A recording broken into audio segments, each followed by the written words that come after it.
Hey, everybody, welcome back to the Unraveler Show with me and Derek Lambert from Myth Vision, and apparently the ghosts of Jennifer Fishburne and Tristan Gabriel. They're here in spirit. They're here in spirit. So apparently the full Preterist Mafia got wind of the fact that we were doing this show, and they got to Jen Fishburne. They got her. Damn. They got her. Apparently they got Tristan Gabriel. And listen, even after he bailed and after she is gone, I tried to reach out to Dustin Curley, my broski, man. Like, this guy would come through for me for anything. They got to him too. Apparently he couldn't make it tonight either. So Derek, dude, we're the only survivors left of the full Preterist Mafia attack, man. It's unfortunate, but we're tough, yo. We're tough. We got this. We're tough, dude. We are Sparta, okay? We're going to fight. We're going to make it. Dude, thanks again for setting this up and having look, I'm excited to see the not only where we go today, but in continuing a series of future episodes where you have various people joining, and let's have fun, man. I mean, look, it's fun. It's free. You can explore all sorts of cool stuff. And today, I guess we're talking full preterism. We're talking about wherever and whatever that relates to interpretation, why we became full. Well, we should kind of express that, right? Like, viewers should be like, "What? Hold on, why would you say this?" Absolutely. Well, I mean, it's almost like this is a Myth Vision podcast. So maybe you should just take over. And well, ladies and gentlemen, welcome to the Unraveler. Here, I am your host, Derek Lambert.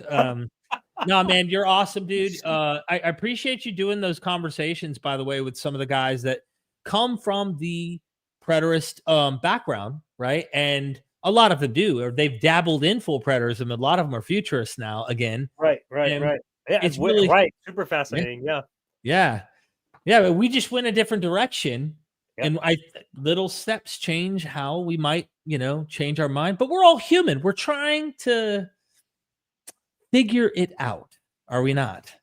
We are absolutely. Everybody is trying to figure life out in general. So yeah, even though we don't have our whole crew with us tonight, as Derek mentioned, so in case you're watching and you're queuing in here, the Deconversionists, while it appeared originally that there was only 4, that's not exactly the case. There are so many Deconversionists out there that are trying to help Christians deconvert from this mind virus, this brainwashing. And we all have different methods. Some of us have similar ones. Some have different ones. But there's many of us. So right now, you're just encountering 2 of them tonight, obviously, me and Derek. But you also encountered Tristan Gabriel and Jennifer Fishburne. But there's going to be others. There's also, as I mentioned at the very beginning of the show, there's Dustin Curley, who is known now as the Pursuer, who is my offset in the Birds of a Feather podcast. So that's a lot of fun. So we're going to encounter a lot of them. Not all of us have come out of full preterism. True. Derek and I just happen to be two of them, as well as Jen, Dustin, and Tristan. So I would have loved for you guys to hear from all of us, because everybody would have contributed something different. But Yeah. you're just going to have to live with Derek and I. I'm sorry. It's just the way it is tonight. It's okay. It's okay. Look, there's always time for other people to bring their stuff forward. And it's interesting to hear why a person may be persuaded, or what gets them. Because like you said, someone might come in and go, look, one of the reasons that made me doubt was just the way I got treated at church. Now I know some people don't respect that. I hear some skeptics go, I don't respect that. But I think it's worthy of considering that you would imagine a place that has the Holy Spirit, right? Yeah. Why am I being hurt in a place where God's Spirit's supposed to dwell, right? Right. That is such a standard issue for me. Like, it just doesn't make sense. Like when you talk about the Holy Spirit in general, yeah, why does the Holy Spirit not make all Christians treat everybody with love? Why doesn't the Holy Spirit make all Christians follow through with their obligations and commitments right fully? Yeah. Why does this happen? Why do Christians falter so much, almost as if there was no Holy Spirit, in the same way that the rest of the world falters? Like, it just... Why does it look the same? Why is it that the church behaves and acts sometimes worse, if you will? So this was actually something that I was, Robin Faith Walsh did a course for our MVP courses that we have on Paul. And she was going into what Stoicism and Middle Platonism is philosophically. And then she was describing this term in Greek called the pneuma, the spirit. And what that means, what is a pneuma in philosophy, right? Of the ancient first century Middle Platonic world. Like, this is Stoicism, Middle Platonism, right?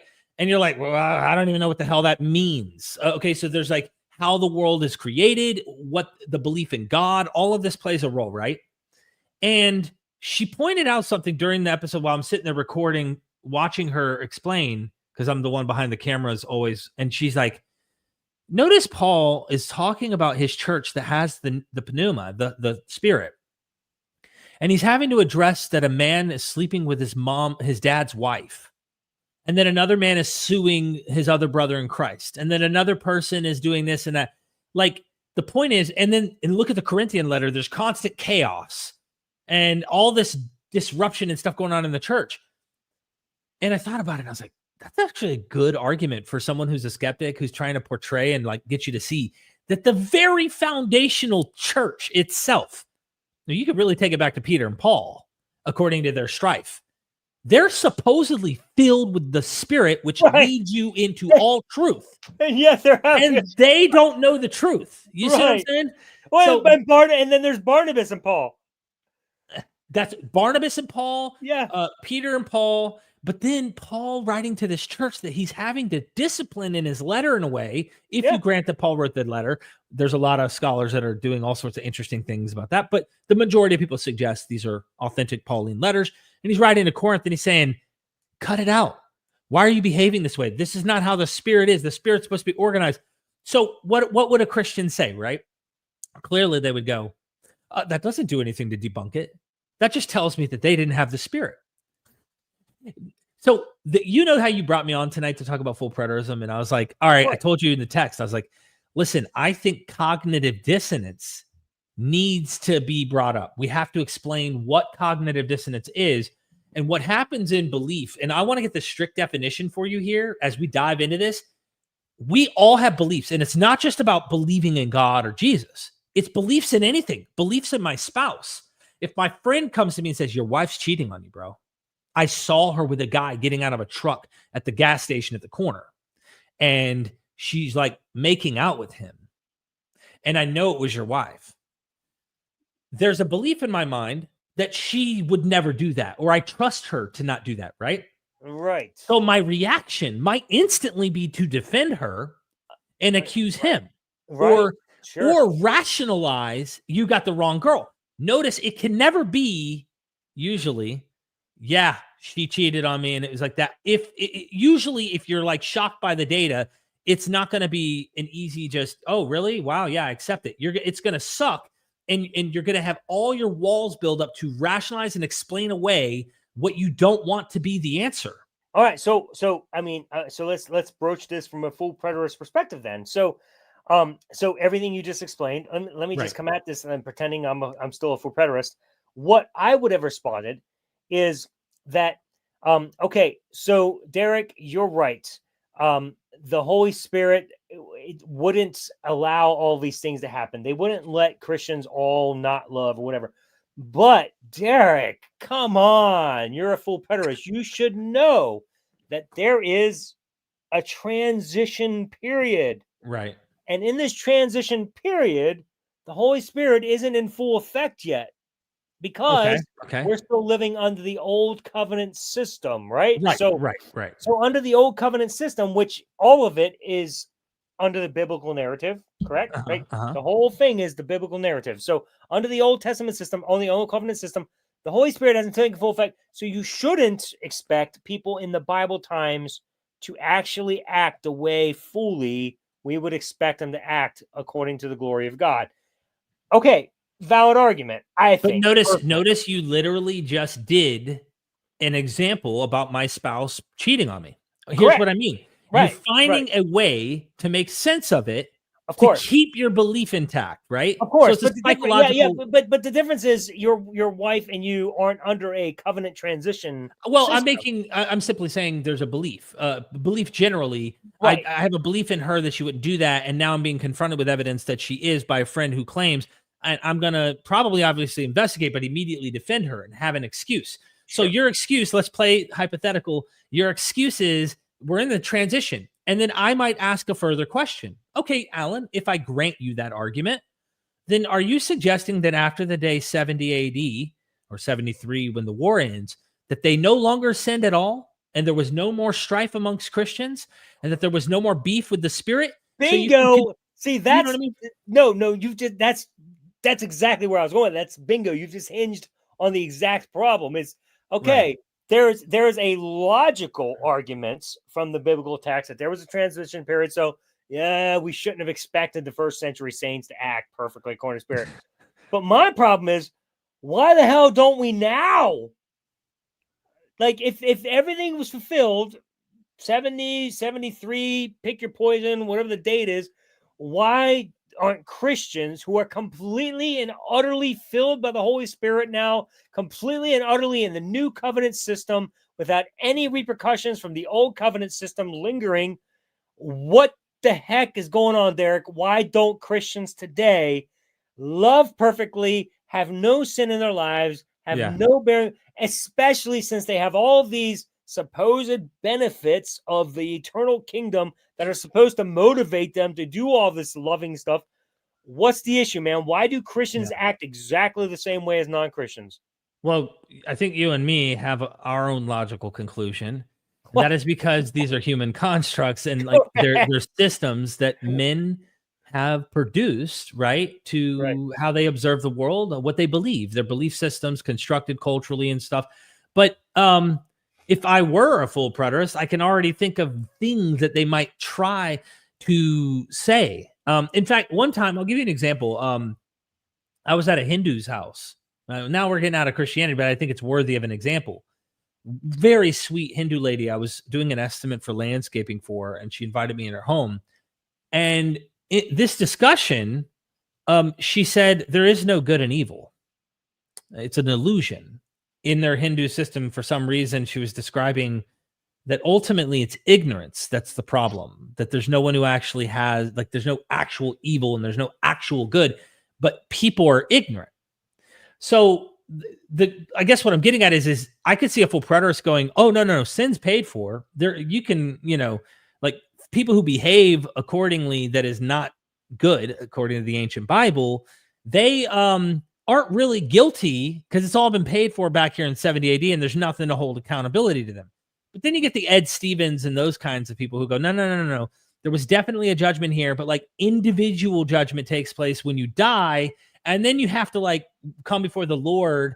There's always some way that they could move the goalpost to make it make sense. Oh, yeah. It all ended back there in history, but outside of time. When you exit outside of time, now you're in front of the Lord, and then he judges you, and then you're like, well, are people going to hell? Is hell real?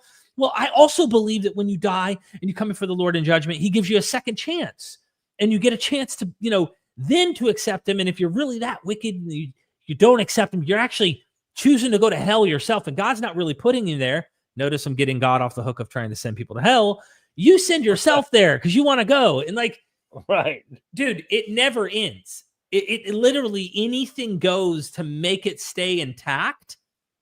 And I just think it's easier to see the human reality that they are. And there's a lot of freedom that you and I have experienced through that, I think. Yeah, no, I agree. Okay, so you mentioned moving the goalposts. All right, so let's focus in. Let's hone in. Because a lot of the arguments we're talking about right now could apply most likely to any Christian or religion whatsoever. That's really, all of them have their problems because they all tend to just make excuses for why they. You probably got a text just now from one of the ghosts. Did the ghost reach out? Hang on. We got the Jen Fishburne. She thought it was 4 Eastern, and I'm off an hour. But 4 Eastern's an hour before. Yeah, an hour before. I don't know. I just jump on. Hey, chat, Tax, Steven, good to see Eastgate. I've seen Eastgate a lot in the group. Yeah, Eastgate's just always an awesome, not awesome guy that just asks questions that have nothing to do with the show ever. Dustin in the house. Dustin Ellerby. Dustin's here? Dustin Ellerby. Oh, okay. Another Dustin. Yeah. Dustin, I shared it out on a community post to try and get some people to come over here. I trust my thoughts. I think the question would be for anybody. Joey's asking, can atheists trust their thoughts? Yeah. And there was a time I didn't when I was hooked on drugs. I struggled with knowing how to control, but that's a whole different. Anyway, Alan, you were saying something about goalposts. Yeah. Okay. So yeah, the goalposts. So yes, with full preterism, because that's the topic tonight. We're going to really try to journey, and Jen's going to jump on as soon as she can. She's not here yet, but she'll get here when she can. Good. So we're journeying down a path here because you and me, Jen, Dustin, Tristan, we all ended up in full preterism, and the reason we did is because we ran out of answers in traditional Christianity. Mm-hmm. There's this supposed future coming of Christ. There's this resolution of all problems of all the evil on earth, and there's the judgment that's supposed to happen, and all these things. And we just got to a point where there was like, what's going on here? All the texts teach an impending, imminent coming of Christ to judge the world, judge the living and the dead, fix all these problems. And there's still all this evil in the world after 2,000 years. And like, what's going on? This just doesn't add up. So we ended up in full preterism because it was the most logical explanation of a lot of these difficult texts that we had no answers to as futurists, like Matthew 16, the Revelation texts that talk about soon, at hands, things of that sort. And then, of course, the Matthew text and Matthew 24, this generation, and even the Daniel 9 text that talked about the 70 years that just didn't seem to align because there was this giant gap, and full preterism fixed all of those problems. You talking about the 40-year gap? You mean the 40? No, the 70 years of Daniel 9. Oh, yeah. Okay, 490. Yes, 490. Yeah. Correct. Yeah. Okay. I thought you were talking about the New Testament. The 77s. Yeah. Right. Yeah. Which end up being 490. Yeah, exactly. Yeah, So those are problems. Yeah. So they were all problems in the traditional Christian worldview that all of us came out of, and we weren't settled. Like we couldn't like it wasn't enough for us to just sit back and be like, well, this Bible that we believe is inerrant and God's word, it has problems. We're cool with that. We weren't cool with that. No. That didn't work. If I'm going to follow a God that is apparently omniscient and all-knowing and wrote a perfect book for us to follow, like when there was a problem, that disconnect was a cognitive disequilibrium for us. Like we couldn't live with that. Like there had to be a solution. Like so, we found ourselves finding ways to make God work, for lack of a better way of saying that. Like, well put. Yeah, we needed to save God, so to speak. Like it didn't make sense. So God had to make sense to us because we were so brainwashed to believe he was real and had to be real and wrote all these things that he needed us to come to his rescue, because apparently nobody in the rest of Christianity was solving the problem. They just didn't care. So here we come in, the heroes, like, oh, I'll fix this problem, right? I mean, like, let's be honest. We wanted God to be real. And so we wanted to be the heroes of life. Like we wanted to save this problem for all of Christianity and show that God is genuinely true and everything Jesus said was real and true, and he came through exactly as he said. And we just bought it hook, line, and sinker, went right into full preterism because it does answer all of those problems. The other problem is it brings up a ton of other issues, like when everything is resolved and you follow the full preterist system, all of the benefits we get as Christians are literally based on faith. You just have to believe that someday you will have them. I mean, there's literally no, and when I say no, I mean zero tangible benefits to the preterist belief system of Christianity. Zero. That's a big problem. Like everything becomes metaphor, symbolic, like because you ran into the problem. The problem that you brought up, earlier was that we saw these texts that talked about it happening soon. And because the way I like to describe it is this: you have Jesus. He is our Lord and Savior. We were raised to believe, we were taught the Bible is inerrant, infallible, perfect word of God.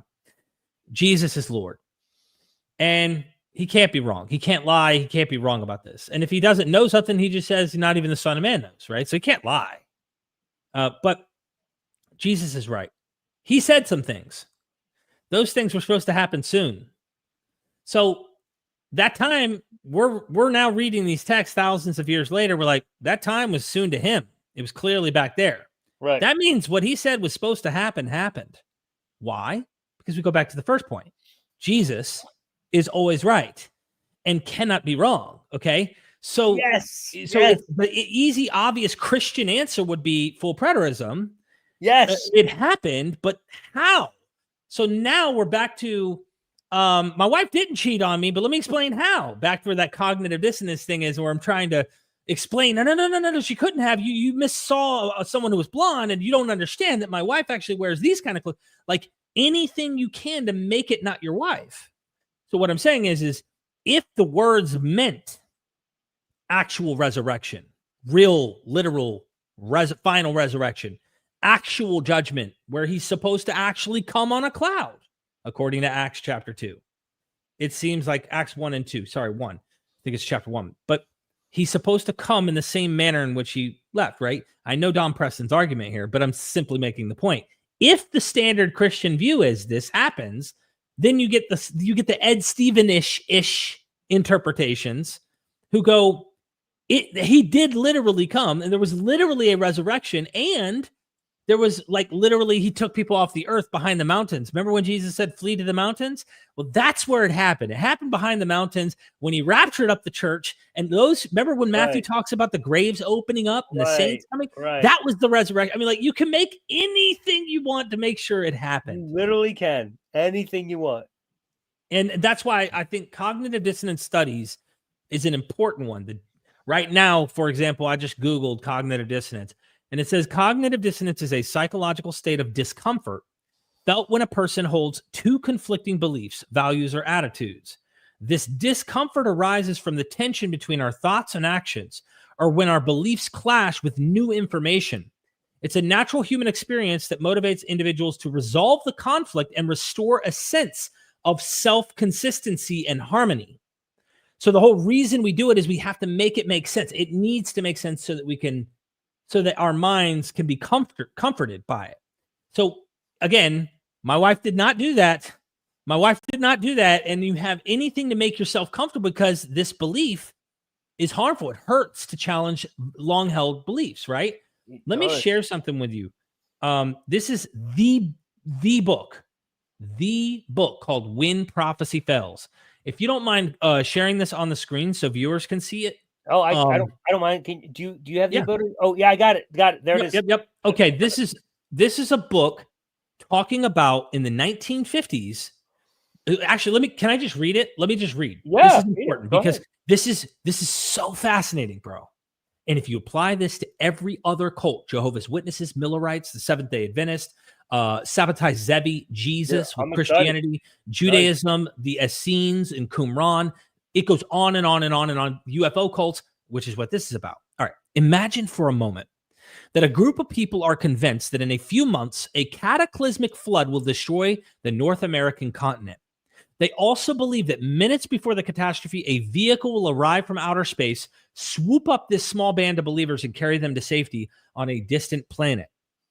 Suppose that these people are not wild-eyed kooks wearing white robes and carrying signs saying repent, but are intelligent, sensible people with nice homes, loving families, and good jobs. In accordance with their belief, they have quit their jobs and given away their money and possessions. Who needs money and possessions on a far-off planet? Now they are eagerly awaiting the arrival of the spaceship and the beginning of their adventure, which will take place precisely at midnight on December 21st. How will these people feel and what will they do on December 22nd? Assuming, of course, that North America still exists and the spaceship did not arrive. By the way, this is a real cult that really believed this in the 1950s. Now watch this. This question would be interesting to just about anyone. In 1954, though, it was particularly interesting to Leon Festinger, a brilliant young experimental social psychologist who was in the process of inventing a new theory of human behavior, the theory of cognitive dissonance, which was soon to emerge as the most exciting theory in social psychology. Essentially, the theory defined dissonance as the mental turmoil that is produced when a person holds two ideas that are incompatible. For example, the cognition, I know smoking can kill me, and the cognition, I'm smoking 2 packs a day. This is perfect for you, Alan, because your book goes into this whole smoke. No, dude, I'm like so entranced right now. I'm like, holy crap. This is awesome. Literally, you were talking about smoking and you couldn't. Yes. You were trapped, right? So I know smoking can kill me. You know this. And the cognition, the awareness, I'm smoking 2 packs a day. Because dissonance is uncomfortable, people will try to reduce it by changing one or both cognition, to make them more consonant with each other. In this case, smokers could either give up cigarettes or justify smoking on some other grounds. Excuses. Smoking reduces my anxiety. It keeps me from overeating. The more important the issue and the greater the degree of a person's commitment to it, the greater the dissonance and the greater the need to reduce it. When Festinger learned of this doomsday group by reading an account of Miss Keach and her predictions in a local newspaper, he saw a made-to-order way of putting his theory to the test. The members of her group had put themselves in a classic dissonance condition. They had made a specific prediction They had publicly committed themselves to it, and they had taken actions in support of that belief that were virtually irrevocable. As one member of the group, a physician, put it, I've given up just about everything.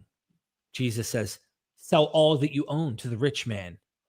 For this, give it up. It's harder for a camel to enter the eye of a needle than a rich man to enter heaven, right? Jesus teaches this, right? Listen to this rich man or this guy who's part of this cult say, I've given up just about everything. I've cut every tie. I've burned every bridge. I've turned my back on the world. I can't afford to doubt. I have to believe. So Festinger decided to study this group both before and after their prophecy failed. He enlisted two of his colleagues, Henry Riken and Stanley Scotchker, I'm not sure how to pronounce that, and together they joined the group as participant observers. The rest is history, a history that you are holding in your hands, his book. It was an audacious way to test dissonance theory. Festinger at that time was already famous as an innovative laboratory experimenter, and those who didn't know him personally were astonished by the fact that his initial test of his theory was such an imprecise one, that is, that it was outside the friendly, sterile confines of the laboratory in the helter-skelter of the real world. But anyone who has ever worked with Festinger would not have been the least bit surprised, for intellectual audacity was one of his defining qualities. Okay. It goes on here. I first met Leon. Okay, this is a forward, by the way. This is the very beginning. This is, I guess, a forward being written in 2008. And then it tells you more. Here we are. Trying to get the exact spot where it talks about the alien group. Okay, in a nutshell, I'll just tell you what happens, because this book is a must-get for anybody who really wants to understand why I view full preterism as a rationalization of a failed prophetic claim. The group, it failed. That's my position. No, I'm excited about hearing that. All the ways that it failed. We'll get into that. We're going to get into that and why I think we're reading text that are spiritualizing. Okay, so check this out. The night of December 21st, they're hinting in the forward. You got to read the book. This is so good. Leon's in the house with the main cult leader, who's there in meditation and silence. Midnight's coming. Everybody's ready for the spaceship. The believers are. Yeah. And midnight comes, midnight goes. 1 a.m. goes. She's in silent trance. 2 a.m. comes. 3 a.m. comes. They're already 3 hours past the time. Oh, this is the bridesmaids of the Matthew 12 parallel. What is right. It? 25, Matthew 25. The They're marriage. Waiting with their oil. I'm sorry. They're waiting. Talking about it. I'm thinking about that parable. Think of Christianity when you hear this, because this is important. Jeez, She's man. sitting there. Guess what happens? She finally breaks silence hours later, and many of the members are crying because they sold everything they have. They believe. Dude, it's 1925. Holy crap. Yes. So then all of a sudden, she says, they spoke to me. We saved the world. They said, because of our commitment, that the judgment of the cataclysmic flood, it was going to be a flood of blood, by the way, that was supposed to destroy the North America. It was all of North America was going to be destroyed by blood. It got changed because of our faithfulness and our obedience to the movement, that they changed it. And of course, they also then spiritualized some of the stuff that took place. So they were able to reinterpret what they believed was supposed to happen within just a couple hours of the failure. Within just a couple of hours after it never happened, any normal person that would not be part of that cult would have looked at it and went, duh, I don't believe your cult. I don't believe your religion. That's why it's so obvious that when I thought nothing's going to happen at midnight of December 21st in 1954, my friends, and then when it didn't happen, and then they ran, by the way, they were very secluded. They didn't like to go to the press. After the failure, they emboldened their faith. So what happens in dissonance is it literally doubles down the belief. It makes you even more an ardent believer. You're even more delusionally convinced because you already have the sunk cost fallacy. You've invested so much in it, and you don't want to be wrong. So you even go deeper into your belief into it. And so the whole reason I say this, and this is not the only example, Sabbatai Zevi, the list goes on and on, Jehovah's Witnesses, they predicted it in 1925, what you just brought up earlier. They predicted it in 1975. And they had a massive worldwide Jehovah's Witness failed prophecy that took place on historic levels. Many people left Jehovah's Witnesses because of this. But guess what? The leaders said something did happen. Right. And they spiritualized it. Right. And you moving the goalposts. Moving the goalpost. So Yep. when you're reading in the Gospels that the kingdom of God is coming, if you read other Jewish literature, there was supposed to be a real messianic kingdom with a ruling Davidic king. He wasn't supposed to die. He was meant to rule like King David, a descendant of King David. A real kingdom was supposed to reign on earth. Israel was supposed to rule the earth. This is Hebrew Bible prophecy. This is clearly what was expected by Jewish apocalyptic groups around the time. So when it didn't happen, and decades are going by, and you have a text coming from the Gospel of Luke that says, the kingdom of God is in you. It's no longer an expectation of an actual ruling Messiah. The goalpost, exactly right. That's what they did. This is the kingdom of God now. Right. Right. Now, what do you do? You got the Don K. Preston interpretations of 2 Peter, where it says, brethren, I know there are scoffers and mockers in the last days who say, where is his coming? All things have remained since our fathers fell asleep. Look, God is long suffering. He's waiting because he wants more of you to be saved. A day to us is, 1,000 years is like a day to the Lord. Notice how they are making an excuse about timing, about when it's supposed to happen. Two things happen when cognitive dissonance happens in apocalyptic cults. They spiritualize and they push the date off into the future. So when you go to the Hebrew Bible, Jeremiah prophesies that the return to Jerusalem, to Israel really, the restoration of the 12 tribes of Israel, not, King Cyrus sent a few of us back and we were able to rebuild this temple in Jerusalem. Jeremiah talks about the 12 tribes being restored in 70 years. All 12 tribes, not just Judeans. All 12 tribes were supposed to come back in the prophet Jeremiah. Right. Then Daniel shows up later and says, Gabriel told Daniel, notice this rationalization. He says, look, Jeremiah said 70 years, but what really was meant was 70 times 7. 400 times, the 490 years. Recalculating a failed prophecy. Jeremiah got it wrong. 70 years. He's saying, no. Gabriel's correcting it and going, what was really meant was 70 times 7, 490 years. Right. That is supposed to land at Antiochus Epiphanes in the 2nd century BCE.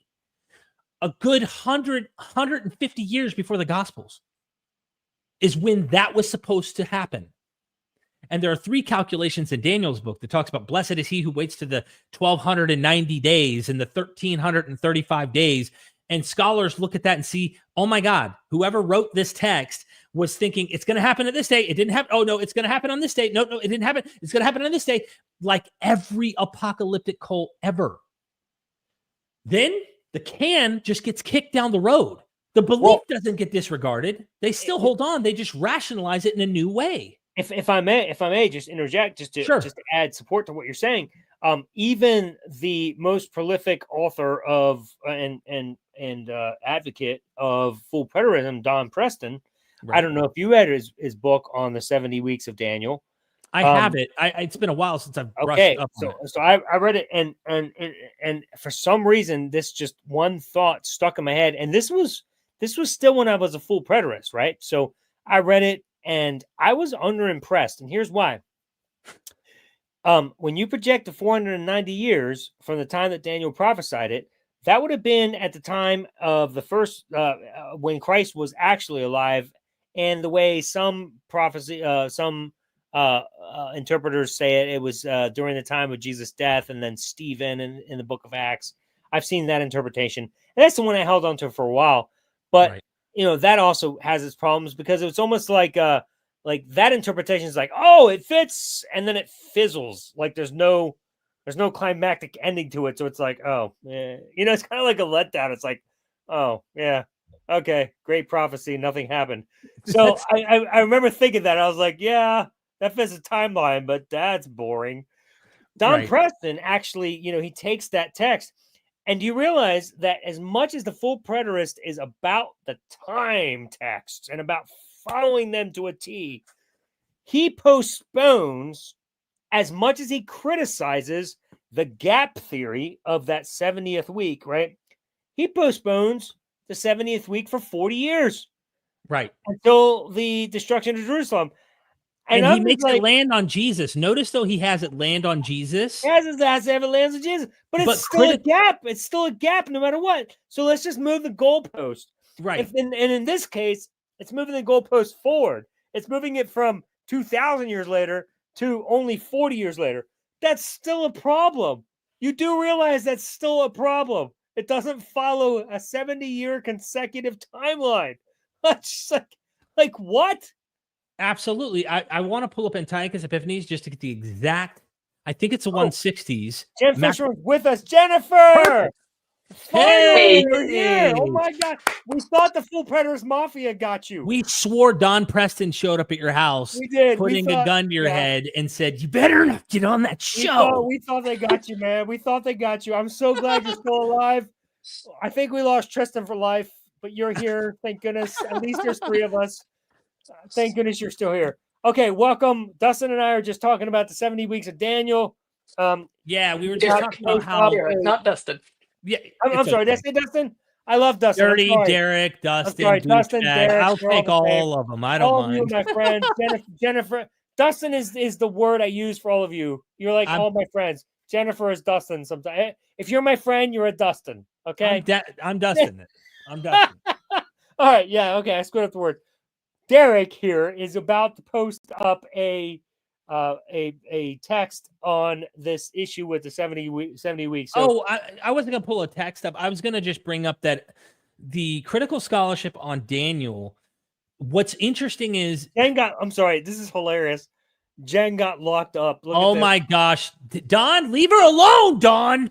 She looks like... Leave her alone. Bro, this looks like a moment from the Dark Knight. We need to speak in tongues right now to get rid of the Satan. Speak in tongues with me right now. It looks like a moment from the Dark Knight where one of those guys from the Joker got stuck. I'm sorry, I'm dying. That was hilarious. All right, she just exited. I hope she comes back. Yeah, God, the internet's probably being funny. Oh, jeez, that makes me sad. I hope she comes back. Anyway, Derek, let's keep moving your eye out on the bottom so she's not stuck I there am. I'm sad. This is so sad. All right, go ahead, Derek. Bring up whatever you're going to bring up. Yeah.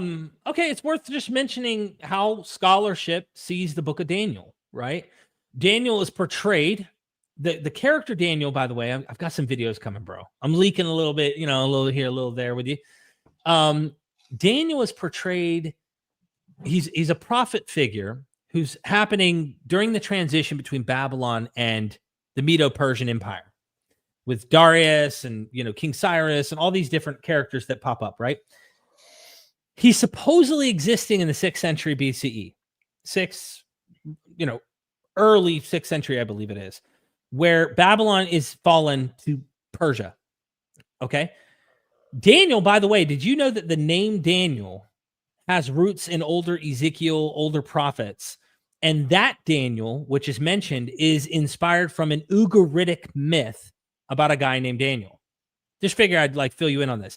Daniel, the name comes from an older Ugaritic mythology. And by the way, in that mythology, there's also a chaotic dragon like Leviathan that plays a role in that Ugaritic mythology with Daniel. And there's a dragon that plays a significant role in the book of Daniel. So I just wanted to give you a little fun, interesting mythology that goes back pertaining to the book of Daniel. The way the scholars... Just FYI, yeah, as we speak, Leviathan has just joined us. Sorry, I have a brand new internet and I don't know. It's supposed to be really good. But welcome, Jen Leviathan, to our show. Derek is about to talk about you. Anyway, keep going, dude. I didn't mean to go up, but I just wanted to Well, clearly you see that motif, and I just want to highlight the book of Revelation, John's Apocalypse. It also echoes that Leviathan myth that ancient serpent dragon mythology that you find in the book of Daniel, as well as many Old Testament prophets, Psalms, you name it. And this is also an Ugaritic, ancient Canaanite and Phoenician mythology. But the name Daniel comes from an older Ugaritic. We're talking 13th, 14th century BCE, far older than our Bible. So that's a side note. But Daniel, the way that scholars look at that book's construction, it's got Aramaic and Hebrew.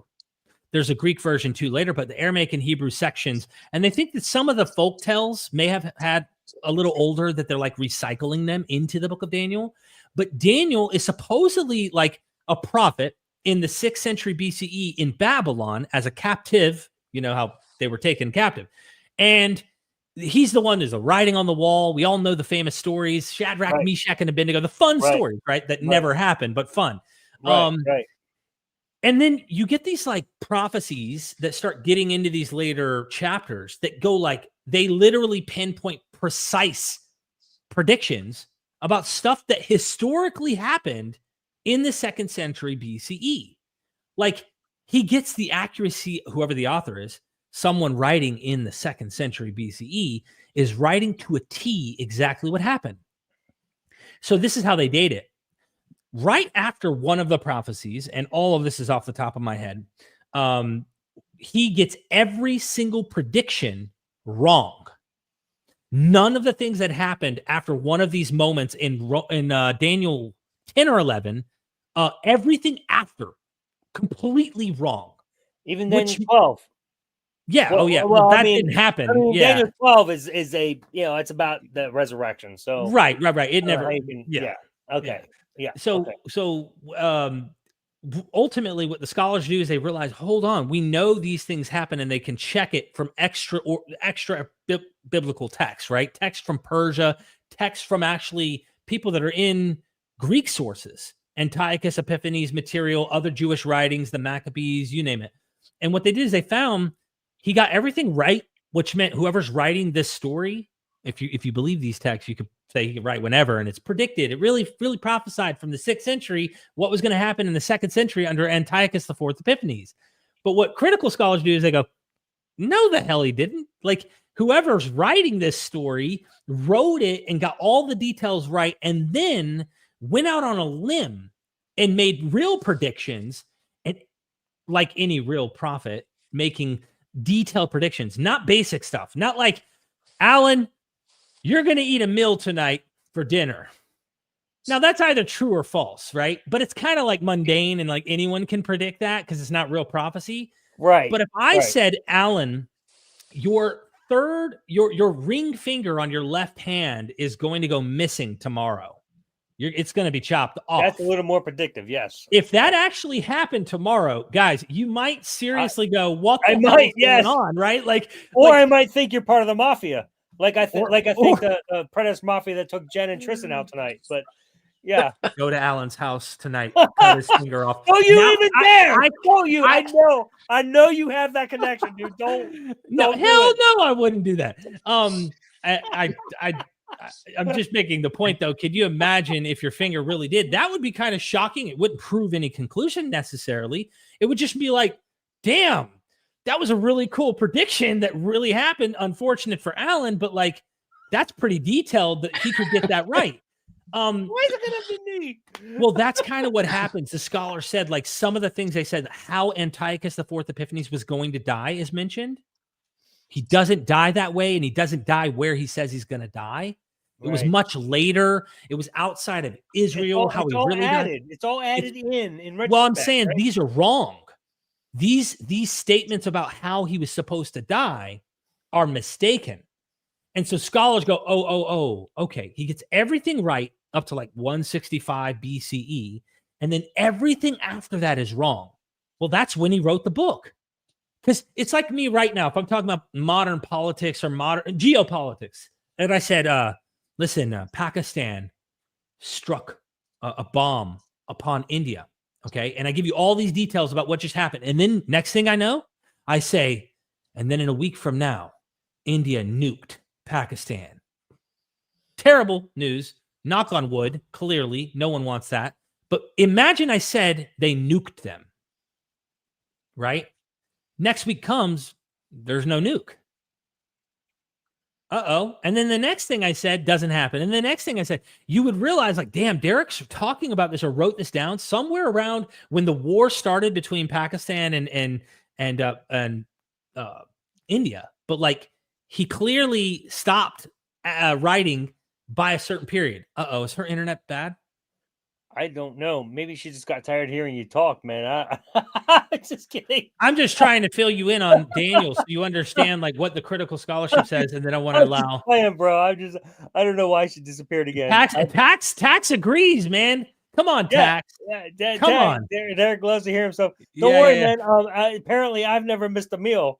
You see that? Apparently, he's looking at me and he's saying, "Alan never missed a meal." Thanks a lot, dude. Thanks, Alan. Whatever, thanks dude. A lot, man. Shit. Alan never missed a meal. Anyway, but you get the point, bro. Keep going. I'm just trying to help. Hang on, Jen. Did you lose? Jen, am I running you off? No, I figured it out. I kept trying to sign into StreamYard and it won't let me sign in the middle of the stream. So I think that's the problem. I just will not sign in anymore. I think what I'm saying makes sense. I'll stop at that. But like, no, it does. Why they dated you're fine, dude. Everything you're saying, dude, everything you're saying is adding up. So we got the myth vision approach, like, and that's great. Like, everything you have argued so far is totally adding up.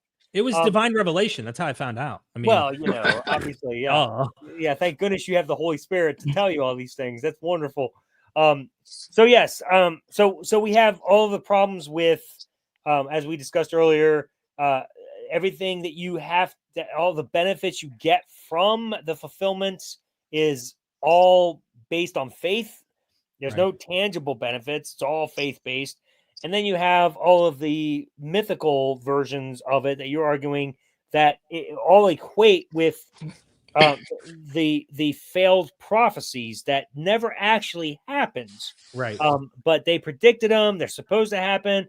And when they didn't happen, ultimately, the New Testament writers had to go in and fix that mess because... Well, it's not just them, too. It's like, yes, the text, they're already adjusting things and adding material that seems to be reconciling these issues.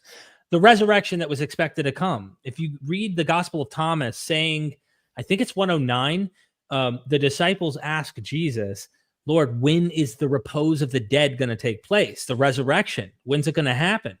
And Jesus says, look around you. It's already taken place. You just can't see it.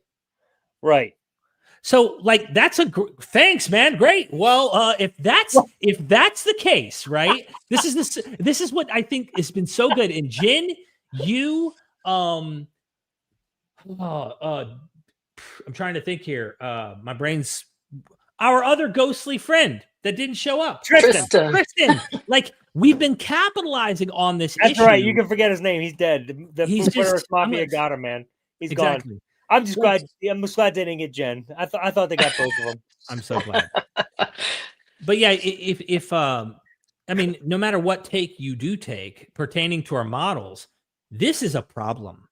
No matter how you walk away with it, if the resurrection happened and nothing actually happened, come on, dude, it's a huge problem. Huge. Yeah. All right. So, Jen, thank you for joining us. I'm glad you got here. It makes me feel better that the full Preterist Mafia didn't get you. Derek and I were sure they did. So I'm happy they didn't. Thank you for being here. Derek and I both expressed our problems with full preterism. Why don't you take your chance now to do that, because you haven't been here. And so we want you to give. So we've talked about the failed predictions. We talked about cognitive dissonance. Yeah. So we talked about how all of the benefits are nothing but, faith-based. You just have to trust that they're there. So those are the things we talked about. I am certain you have far more to add. So Jen, welcome to the show. Thank you for being here. I'm glad that you are alive. We lost one tonight, but we did not lose all of us. We are still here in full force. Go, Jennifer. Your turn. Or Savvy Jen, as we may. All right, did you fix that yet? Are you still Savvy Jen, or did you fix that yet? Yeah, so that's my business name. Yeah, I know. Did you fix it on your Facebook? No, it takes 8 weeks. So 8 weeks. Good Lord. It takes about 4 weeks So I have about 4 more weeks before I can change it back. All right. Well, you're all right. So Savvy Jen, Wow. Savvy Jen, welcome to the show. Cheers. Well, Have at thank it. you for having me, Alan, and I apologize for being late, Alan and Derek. No problem. Alan, this is why I tell you I have to have a calendar invite. I do everything by my calendar. So StreamYard doesn't do calendar invites. no, but Gmail does. I missed that from Zoom. What's that? I said Gmail does. So I know, but that's like an extra step. I miss Zoom for that reason. You can do it, it does it, and now I got to do this extra step. There's pros and cons to everything, isn't there? there is. Except for preterism. There's just cons. Anyway, go ahead. Well, there are some pros. Full Are there? preterism Okay. is what led all of us out of the Bible. That is right? true. That's Okay. a pro. That's a big I pro. mean, we might consider that a pro, but I don't know if that's considered a pro. But yeah, sure, go ahead. Sounds good. In reality, it is a pro. For Don Preston, it's not a pro, but in reality, it is, because Right. we're all glad that we are out of Correct. that what we call a prison, right, of lies. We Correct. didn't realize we were in prison at the time, but now that we're out, we can see that we were in prison when we were in Christianity and in full preterism. Correct. So it was a step that led us out, and so I think that's a big pro of full preterism. So I like that positive take. It's like it's a stepping stone, right? It is a positive Yes. take. I mean, like, yeah, we love full preterism. It's wonderful. It helped us all escape Christianity. Wonderful. Yeah, I'm with you. Well, I do think that's a major point that we should emphasize, is because when we see the three of us, when we see other people leave Christianity and either go into agnosticism or become atheist, sometimes it becomes obvious to us that they don't have a very strong foundation on why they left, right? Sometimes they leave because a big one is because the Old Testament God is a meanie monster. They just can't understand that. And to me, that's not a strong enough reason just to leave. You have to understand a whole lot more about, what is happening there. Or grace, because of grace, I'm just going to leave. There are maybe I don't understand the story of Adam, so I'm going to leave. And so these are very weak reasons for the three of us, right? May I just add to what you're saying here? Because I think I hope we're on the same page, because I think you are in agreement here, and with Alan. It's not that you're not encouraging people that for those reasons to leave. You're saying you're encouraging people to say, look, get more under your belt, because there's a lot more, because you're going to encounter people who are going to come at you with answers that try to resolve those issues. There's a much bigger problem. And it's not just, meanie monster. Even Christian Marcion literally said, discard that monster. He was evil. We have a different God. So notice he still had an excuse to grant that that's a bad creator, but we have another one. And it's like, so I love what you're saying here. It's like, you're not discouraging people to leave for those reasons. You're saying, don't stop there. Find out more and build your armor of non-faith up. Exactly. So what I've done, Alan, is I prepared a little, I don't know, 5 or 10 minute presentation here on some problems that I have with full preterism that I thought would be different from what you guys said. And since I didn't hear what you said, I don't know. Do it. I know some of it's going to overlap. Some of it's going to overlap with Derek, just because I know who he is. But a lot of it is not. So I want to start with that. And then I did hear Derek very briefly mention Daniel's 70 weeks. So if we have time later on, I've also written something on Daniel's 70 weeks that's a little bit different from what traditional full preterism says, and also what I heard you guys saying. So we can do that if we have time. Okay. No, great. Let's do it. All right. So let me get started here with why I think that full preterism fails and why Israel only closes the book. So time out. The first problem is you're mispronouncing fails.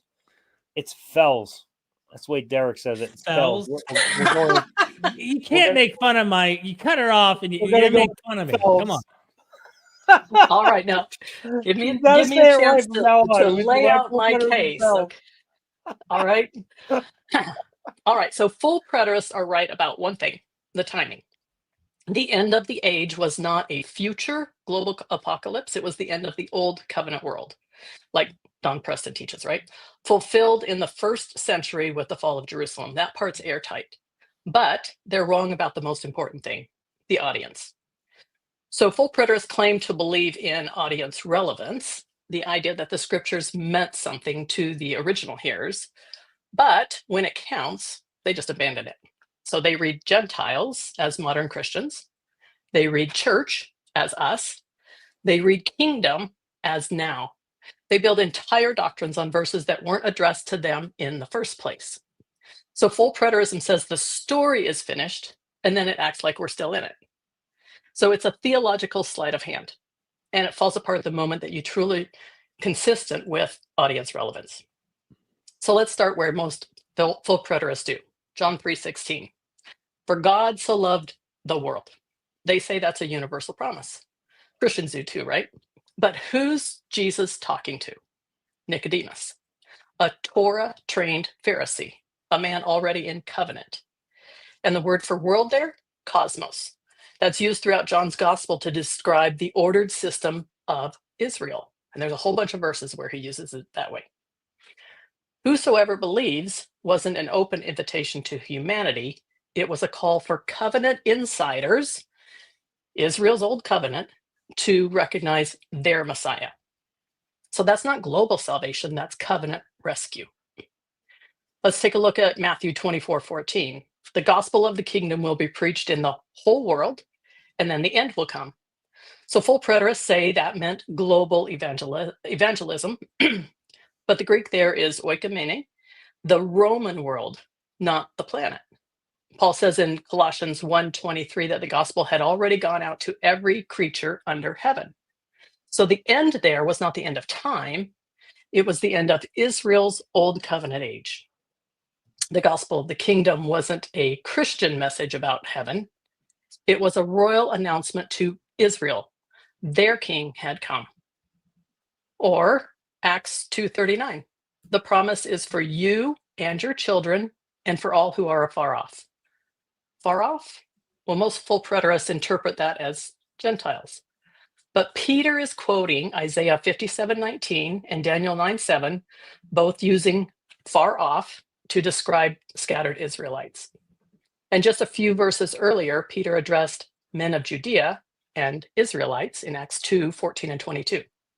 This was Pentecost, a Jewish feast.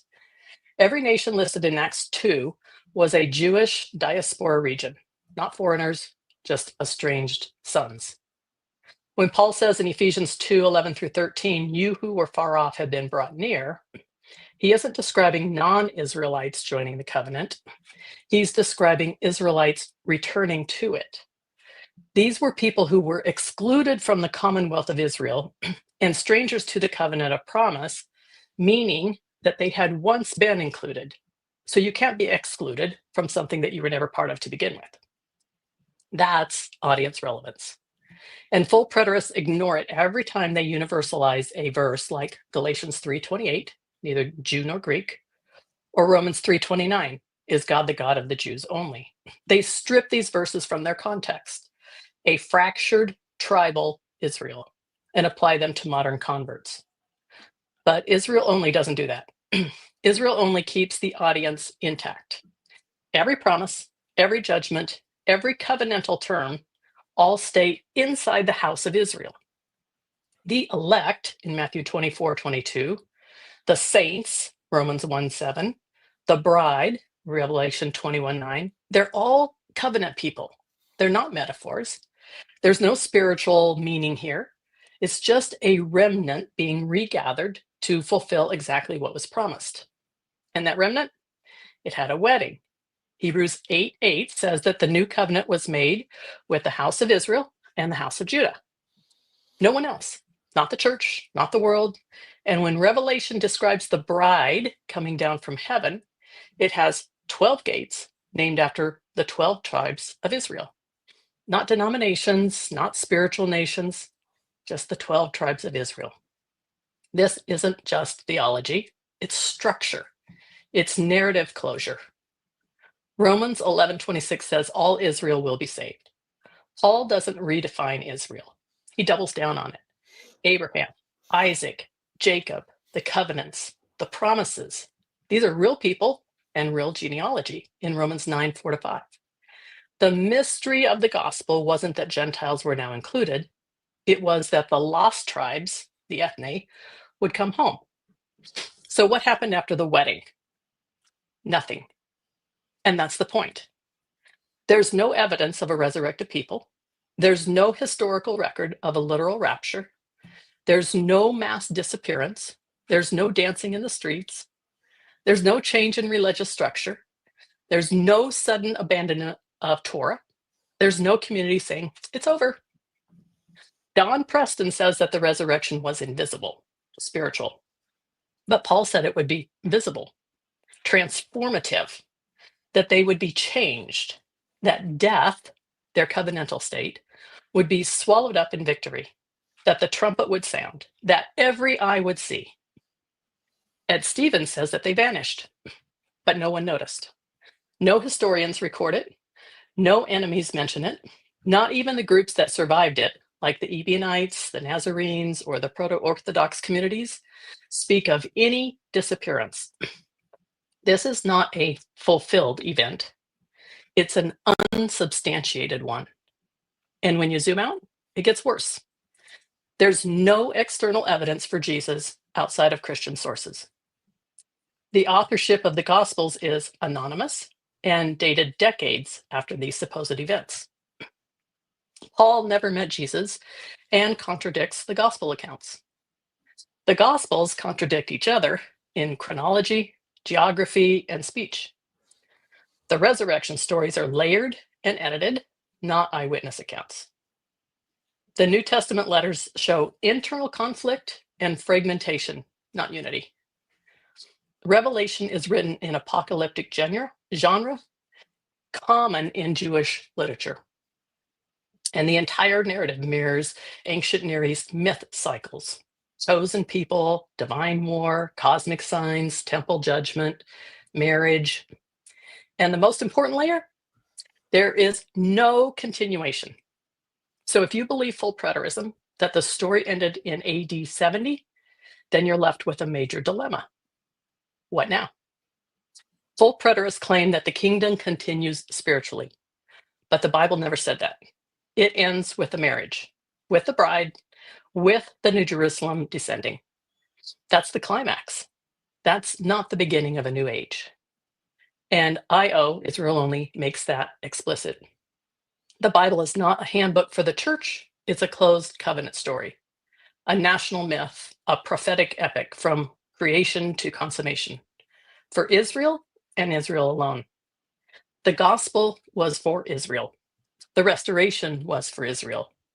The judgment fell on Israel, and the inheritance, the New Jerusalem, was theirs, not ours.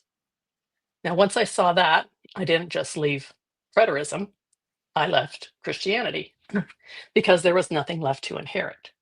No promises left to claim, no spiritual kingdom to join. The book was closed.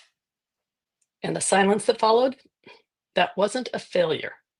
It was proof that the whole story was just that, a story. But once you accept that the story is Israel's story and that that story ended, a deeper question starts to rise. Was any of it real? The timing is precise. The covenantal closure is clean. The narrative fits, but the lack of external evidence, combined with the literary shape of the story, points to something else. It wasn't just fulfilled, it was constructed. The New Testament didn't emerge in a vacuum. It was born in a time and place saturated with myth. And the Jesus story follows a blueprint so familiar, it could have been mapped out with a checklist. Let's start with the Raglan hero archetype. I don't know if Derek covered this at all, but it's a 22-point structure drawn from comic mythic biographies. Figures like Oedipus, Moses, and Jesus score really high on this scale. Jesus checks nearly every box. The hero's mother is a royal virgin, Mary. The father is a king or a god, Yahweh. Unusual conception, the Holy Spirit there. The hero is reputed to be a son of God. He was attempted to be killed as a baby. Herod did that. but was saved in exile in Egypt, raised by foster parents, Joseph, returns to a future kingdom in Galilee and Judea, becomes a king or a ruler. He became the king of the Jews. His reign is marked by laws, Sermon on the Mount. He loses favor with gods or people. Jesus was betrayed. He's driven from the throne or the city, his arrest and crucifixion. He meets a mysterious death on Golgotha, on top of a hill, literally. There's no burial or a tomb that doesn't hold him, the empty tomb. He has one or more holy tombs in the Church of the Holy Sepulchre, etc. He doesn't die permanently, so that the resurrection motif. He has followers who continue his legacy, and he has a kingdom that will never end, New Jerusalem. So this is not a historical life, it's a template-driven mythology. And then there's the dying and rising God motif, common throughout the ancient world. So Osiris in Egypt, he was killed, dismembered, reassembled, and resurrected by Isis. Tammuz, Tammuz in Babylon, he dies and rises annually with the seasons. Atis in Phrygia castrates himself under a tree, bleeds out, and then rises. Dionysius in Greece, he's torn apart by Titans, reborn, and brings wine and ecstasy. And Adonis in Syria, he's the lover of Aphrodite, killed by a boar and returns in spring festivals. So their deaths all brought life. Their blood was sacred. Their followers reenacted their death and resurrection through ritual meals, immersion, and sacred chants. Does all that sound familiar? So Paul's theology mirrors this completely. Buried with him in baptism, raised to walk in newness of life, unless a grain of wheat dies. This wasn't a new revelation. It was a localized adaptation of a widely known mythic theme. So the Gospels also follow Greco-Roman biography conventions. There's selective childhood details, a wise young man who's impressing elders. His public ministry is framed by signs and speeches, a noble death, and posthumous appearances. But unlike Greco-Roman bios of Caesar or Socrates, Jesus' story has no eyewitness records, no contemporary sources, no consistent timeline, and no verifiable geography.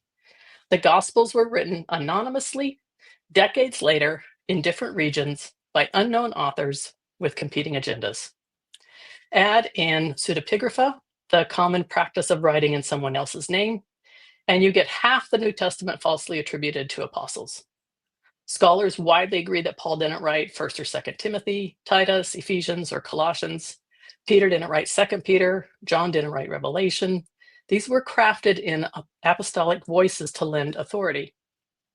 You also see midrashic storytelling, rewriting older scriptures into new forms. So Jesus calming the sea came from Psalm 107.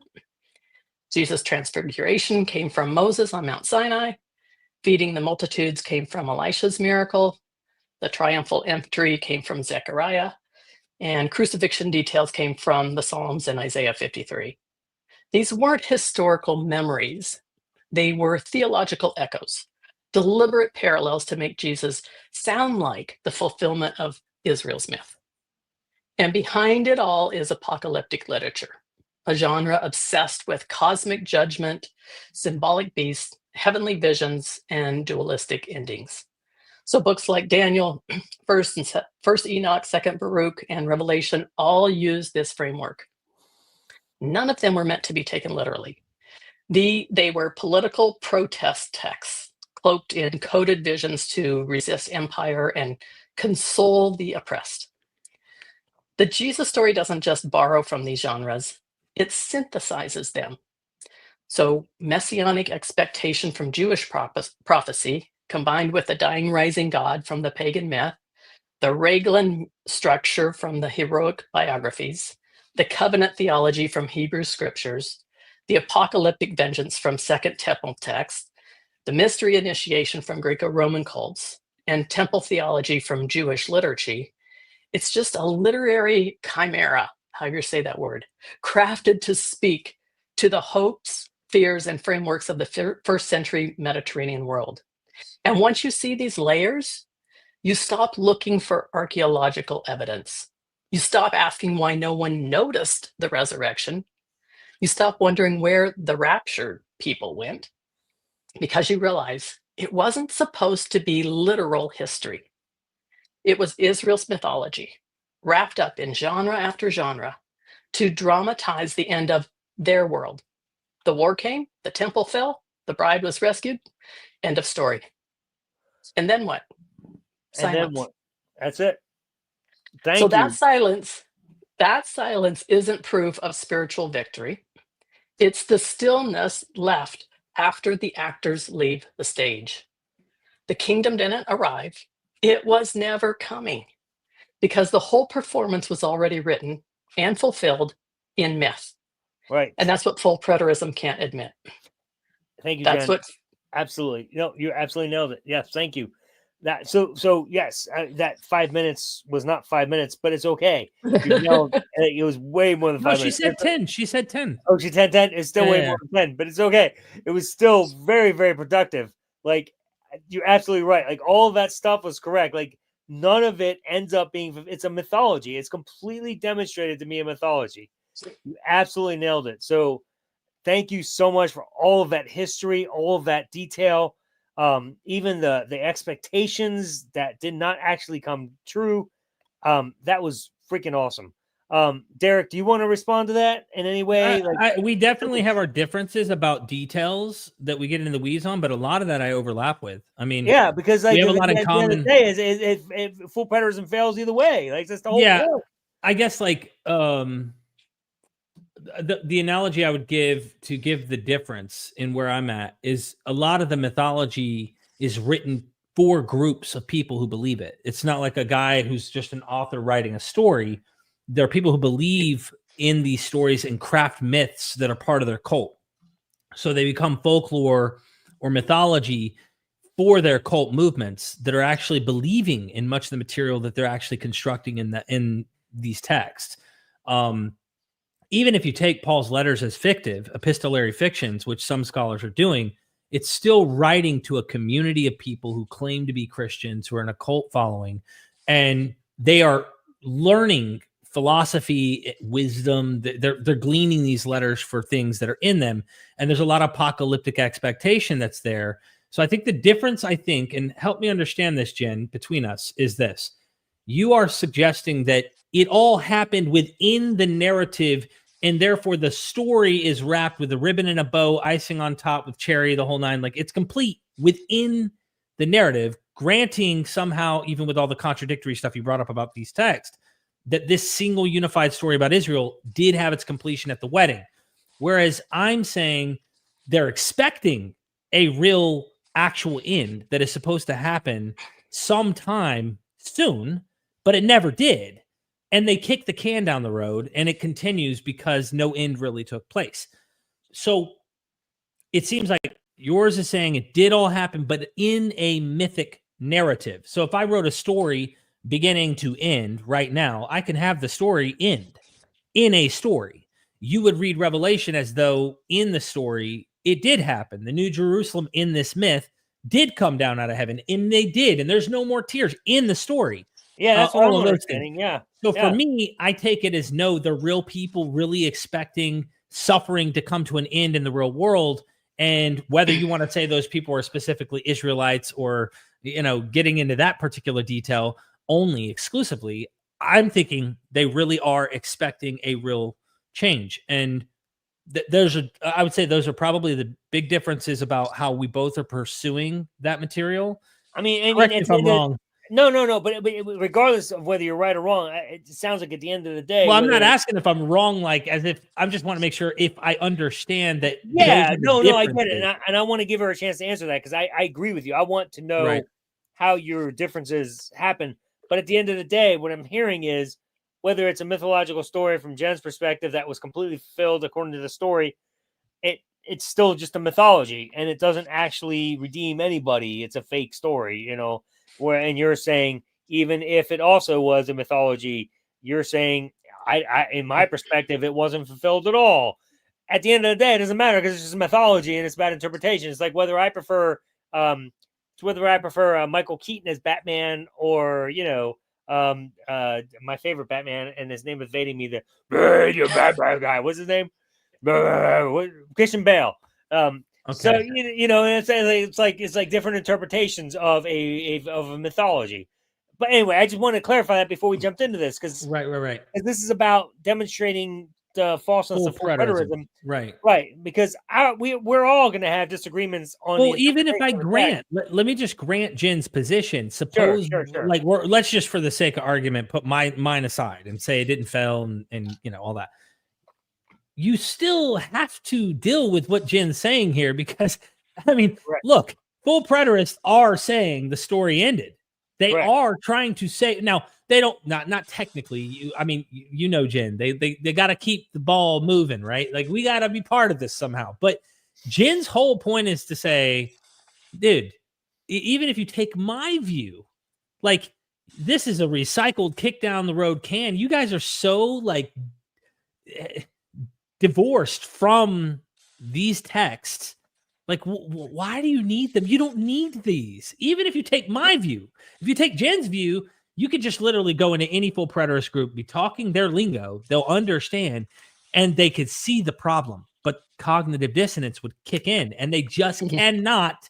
Dude, even my theory of cognitive dissonance being brought up, they cannot see this and go, yes, Jen, few have actually been willing to be consistent with that model. Even if I don't agree with the model, it's still a model. Yes. You know what I'm saying? Yes, with that model. I love it. Right. Okay, Jen, go.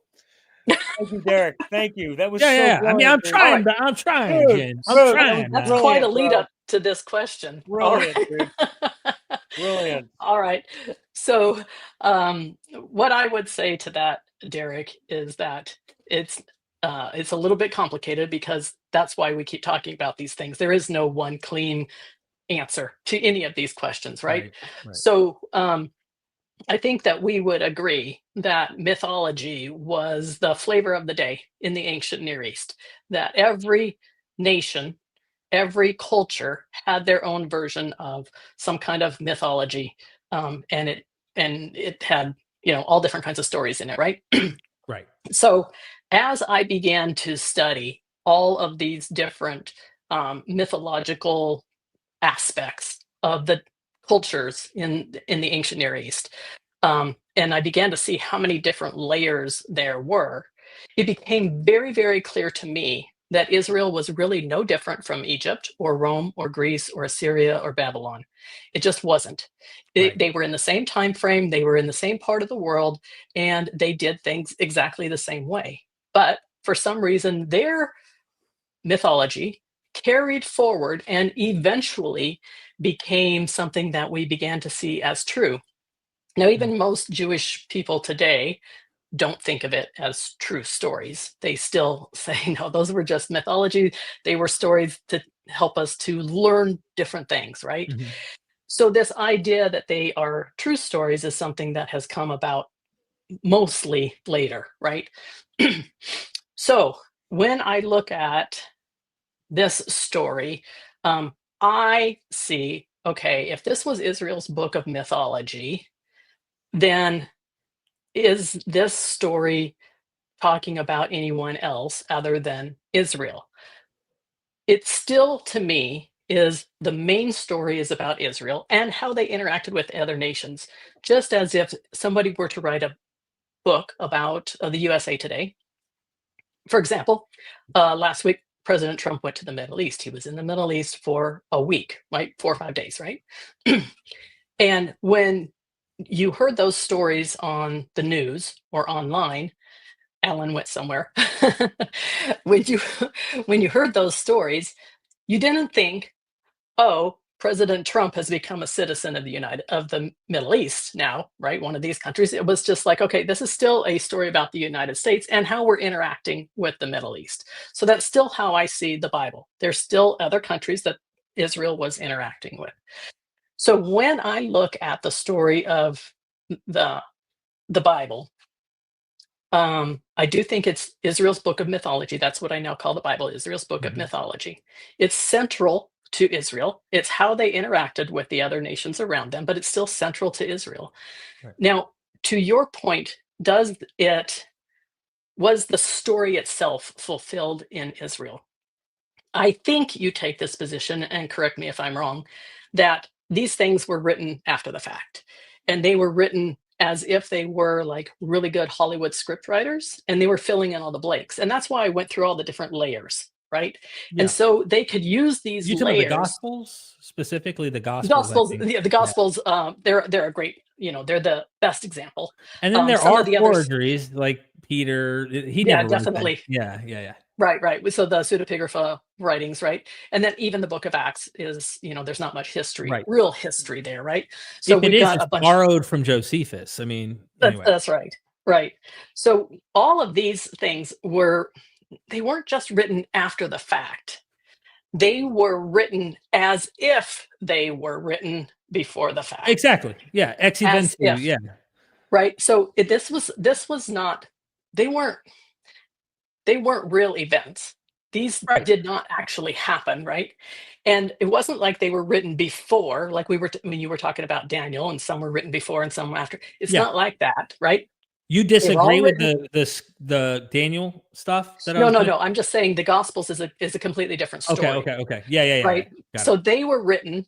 The Gospels were written after this supposed time frame, but the stories didn't actually happen. Right. So they were just like backfill. They were like, I just say if they were alive today, they'd be winning, the Academy Award or something. Whoever's the writer award is Oscars, whatever it is. They were genius level literary pieces of work. They really, really were. And so I think it is because of all of those layers, being able to weave together so many layers. That's why we have these conversations over and over and over again. Right. It's because they have so many different things woven in between them. The one thing they don't have is history. They don't have truth, right? These are not real stories. They didn't really happen. Right. But they wanted Israel to believe certain things. And so they wrote them for Israel to have an understanding of what it was that they wanted to have written. My belief, my understanding is that after AD 73, and I think both you and I agree that the story actually goes through AD 73, not just doesn't stop at AD 70, right? But after AD 73, then there were different factions that rose up and started to claim the Bible and started to say, well, we like this part, we're going to take this part. So we've got the Jewish rabbi system, for example. That's not biblical. That's not you don't see that in the Torah. And they didn't really recognize much of the New Testament. They didn't recognize Jesus as their Messiah, but they didn't have a temple anymore. They couldn't do the sacrifices anymore. They couldn't go in and do all of the things that the priests do. And so what did they do? They came up with something new. That wasn't until after Bar Kokhba, though. They didn't. Right. That didn't happen after Bar Kokhba. Way later. Yep. After Bar Kokhba. So that's one group that rose up, right? And then there were another group called the Christians, and they rose up, and they were not Jews. They were not Israelites. They rose up and they're like, we're going to take this and we're going to universalize it. And we're going to say this applied to us. And that's when things started to get spiritualized. There was a small group, a very small group called, what was it called now? Ebionites? The Way? No, the Ebionites were another group. Well, but I think it was. The Essenes were earlier, but the Essenes were Qumran. So the Ebionites, I know, were a Jewish Christian movement that literally did not think Jesus was a god. Like they thought he was just a normal man, a prophet. So and actually, if you read the way that the story is constructed, he was not a god. There, that's a different subject. But anyway, so there was a small group of people, we could call them the remnant, the people who were still left alive after AD 70 and AD 73. Okay, we have to put those two together. I think you and I agree on that, right? Don't know where Ellen is, but after AD 70 and AD 73, there was still a small group of people left that were still alive. Many of the Israelites died in the war. Many. A small group fled to Pella. This is where Ed Stevens takes his stand, right? This small group of people who fled to Pella. Hey, Alan. And so you're muted. You're muted, Alan. You're muted. Sorry, I'm sorry. I went out, got a haircut, got my beard trimmed. I'm back. Yeah. Yeah, I look much better now. Thanks. So this small group of Israelites, they're the ones who were in the new covenant. They fled to Pella, and then after a couple of generations, 2 or 3 generations, they pretty much died out. Nothing much happened to them. And so that is literally the end of their story. And so it's very anticlimactic. So do I think that this story is all wrapped up nice and neat with a bow for Israel, Derek? Not necessarily. I think that it was written after the fact to make it look like these certain things happened, even within the story. You're calling it interpolation. Like, okay, great. I mean, that makes sense. Interpolation. Like, after the fact, people insert stuff into the story to make it look like it was actually fulfilled. They wrote the whole story after the fact. Yeah, of course they did. Yes, absolutely. Because it didn't happen. Nothing happened in the first 50 years of prophecy. I mean, of that century. Obviously, the three of us would agree prophecy isn't a thing. So there's different perspectives on this. Jen, you and I would say it was interpolated and brought back into the story to make it look like it was filled. Derek would make a case. Well, I would say there's a lot of that. A lot of that, yeah. But I think where we might have a little bit of difference. Yeah, give me a sec, because I talked to you about this, and so I'm not sure I disagree with you on this. And some of it, and you can correct me if I don't say this accurately, but the other some of it is a lot of the prophecies. Like, it's not hard to say, well, someday it may rain, and when it rains, it's going to really rain hard, and it's going to happen sometime in the next 15 years. And when that happens in the next 15 years, some of you are going to have crops that die, and you're going to lose your homes. And that happens to somebody somewhere, and it's like, oh my God, it was a fulfillment of prophecy. Yeah, obviously not. Yeah. You know what I'm saying? So I think, like, I don't know if that's where we were going with it, but like, no. So there's part of the whole retrospect fulfillment, and then there's you can prophesy just about anything if you make it so vague that it yeah. We talked about that. Yeah. What I was going to say is I agree that all of this was written after these events. Clearly, that they're trying to construct. And when I say events, I'm saying Pontius Pilate's existence, stuff that we can anchor to a time. These are written way later.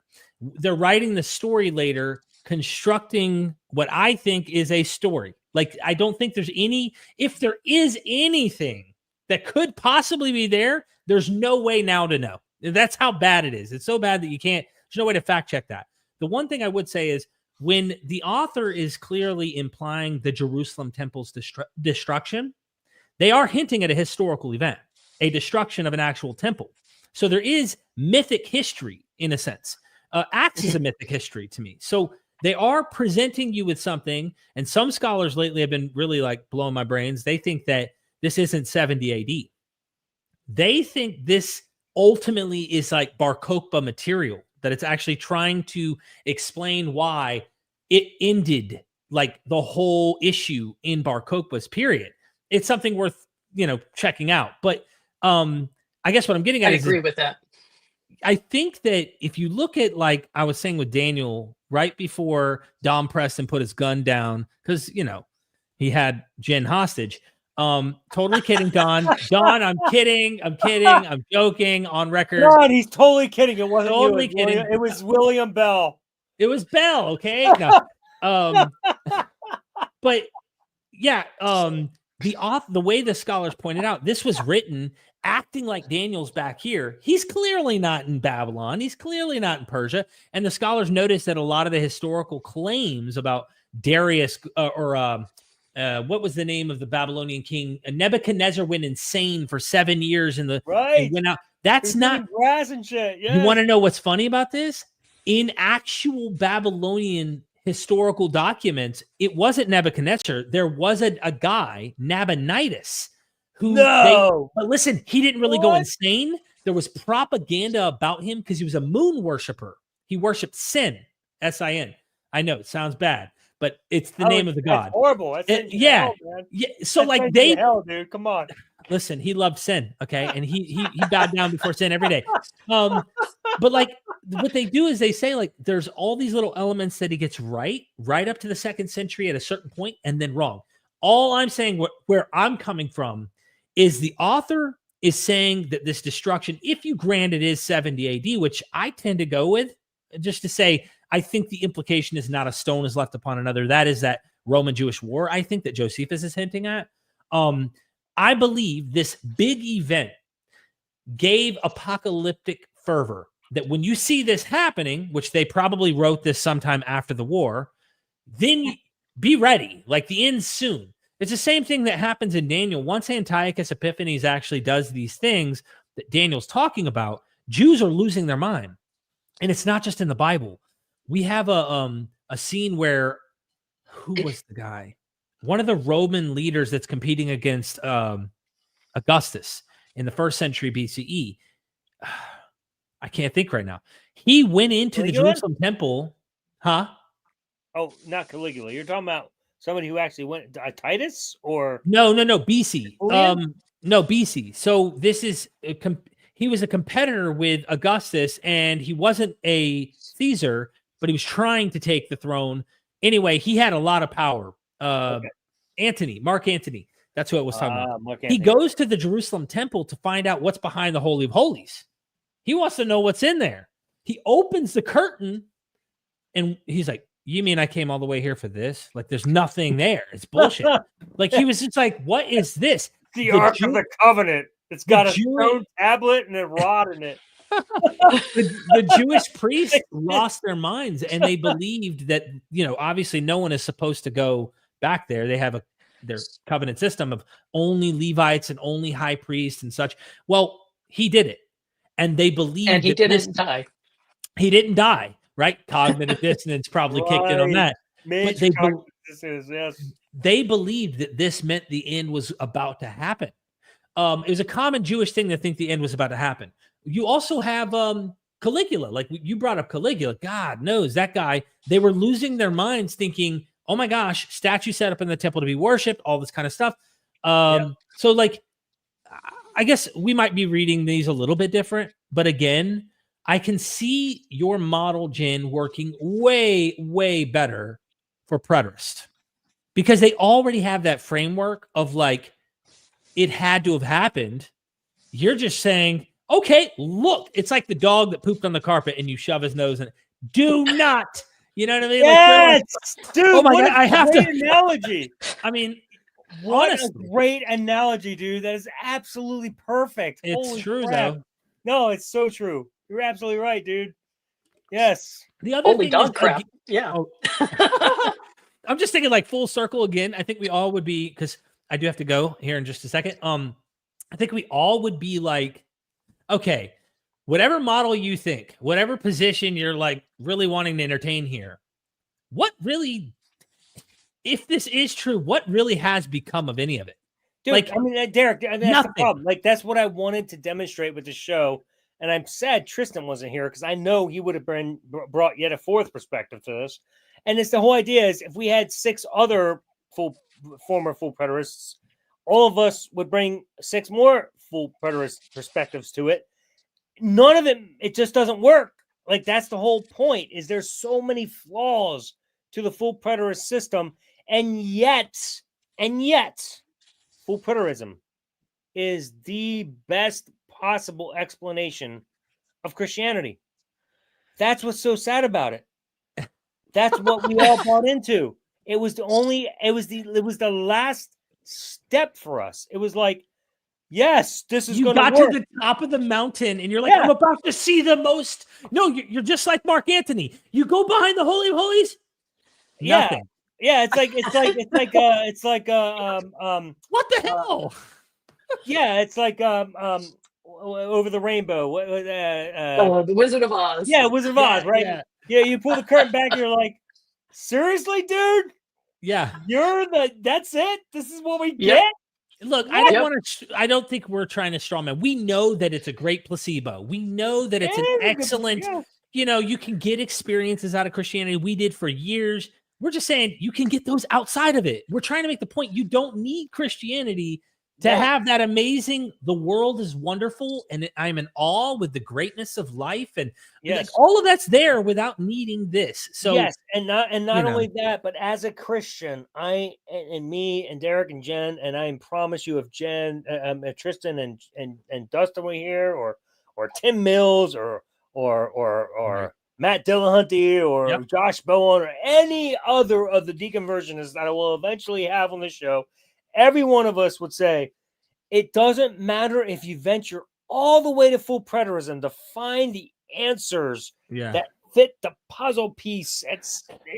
You're going to end up saying, shit, it doesn't fit no matter what.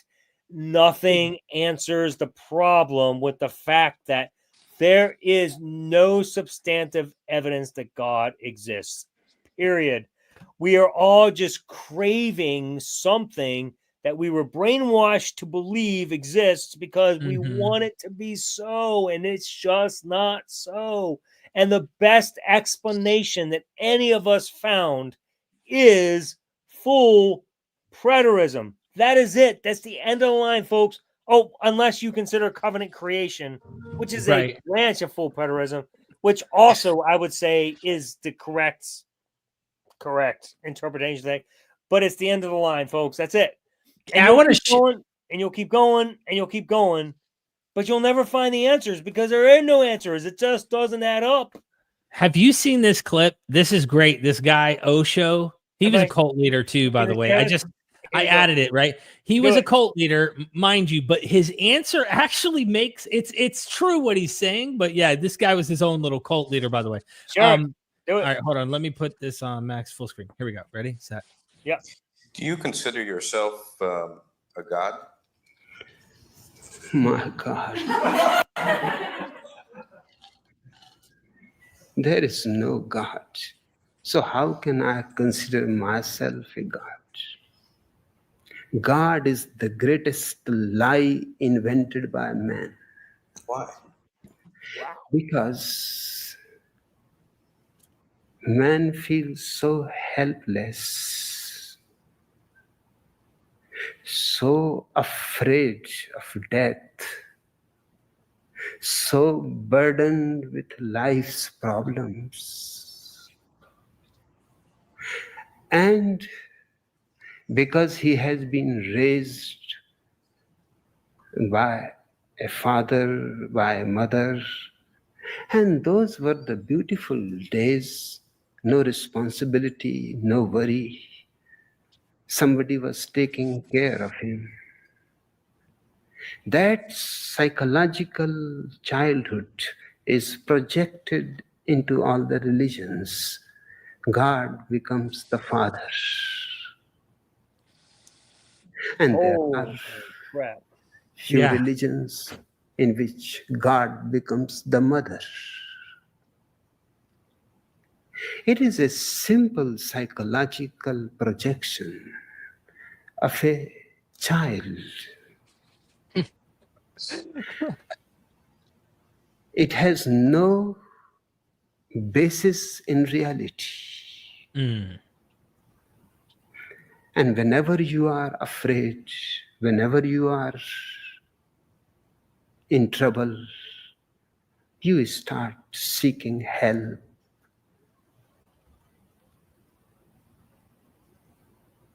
No help ever comes. Even Jesus on the cross was waiting for the help to come.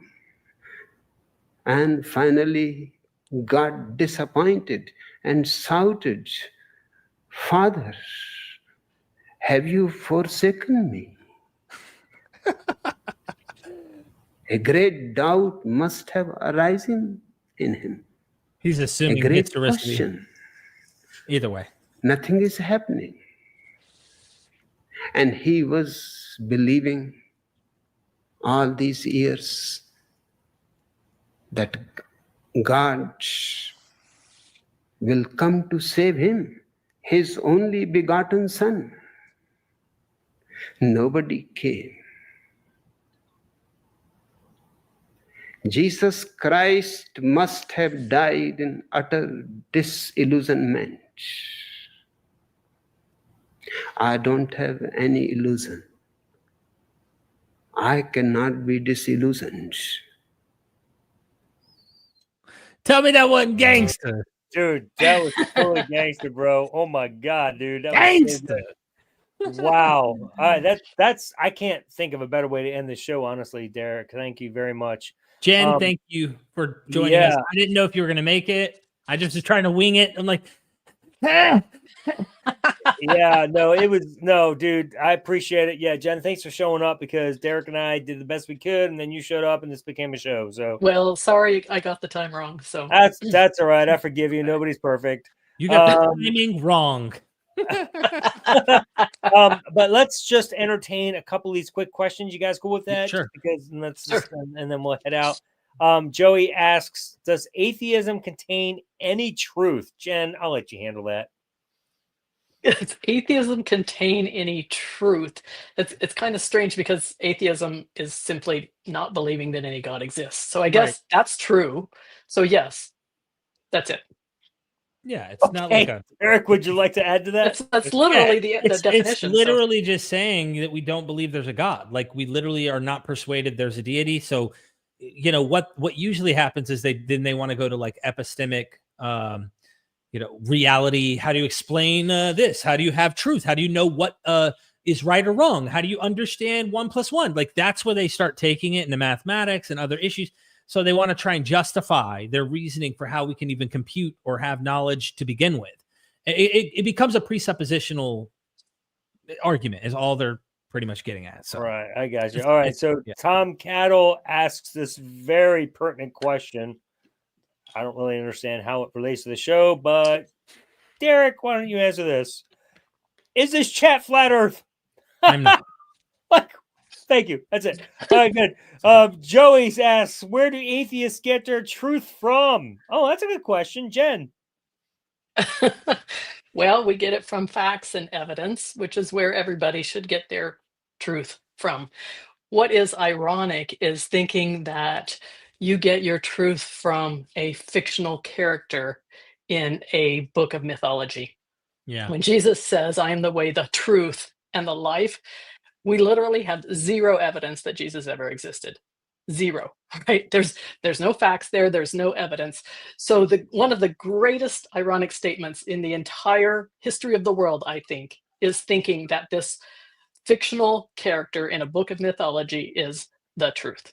So we get it from facts and evidence, which is where you should as well. Could not agree with you more. Derek. I would always want to ask him about truth, what he means by truth. Because if he simply means like deep feelings from stories, then that's different from like what is the case, what actually happened. But anyway, that's a different.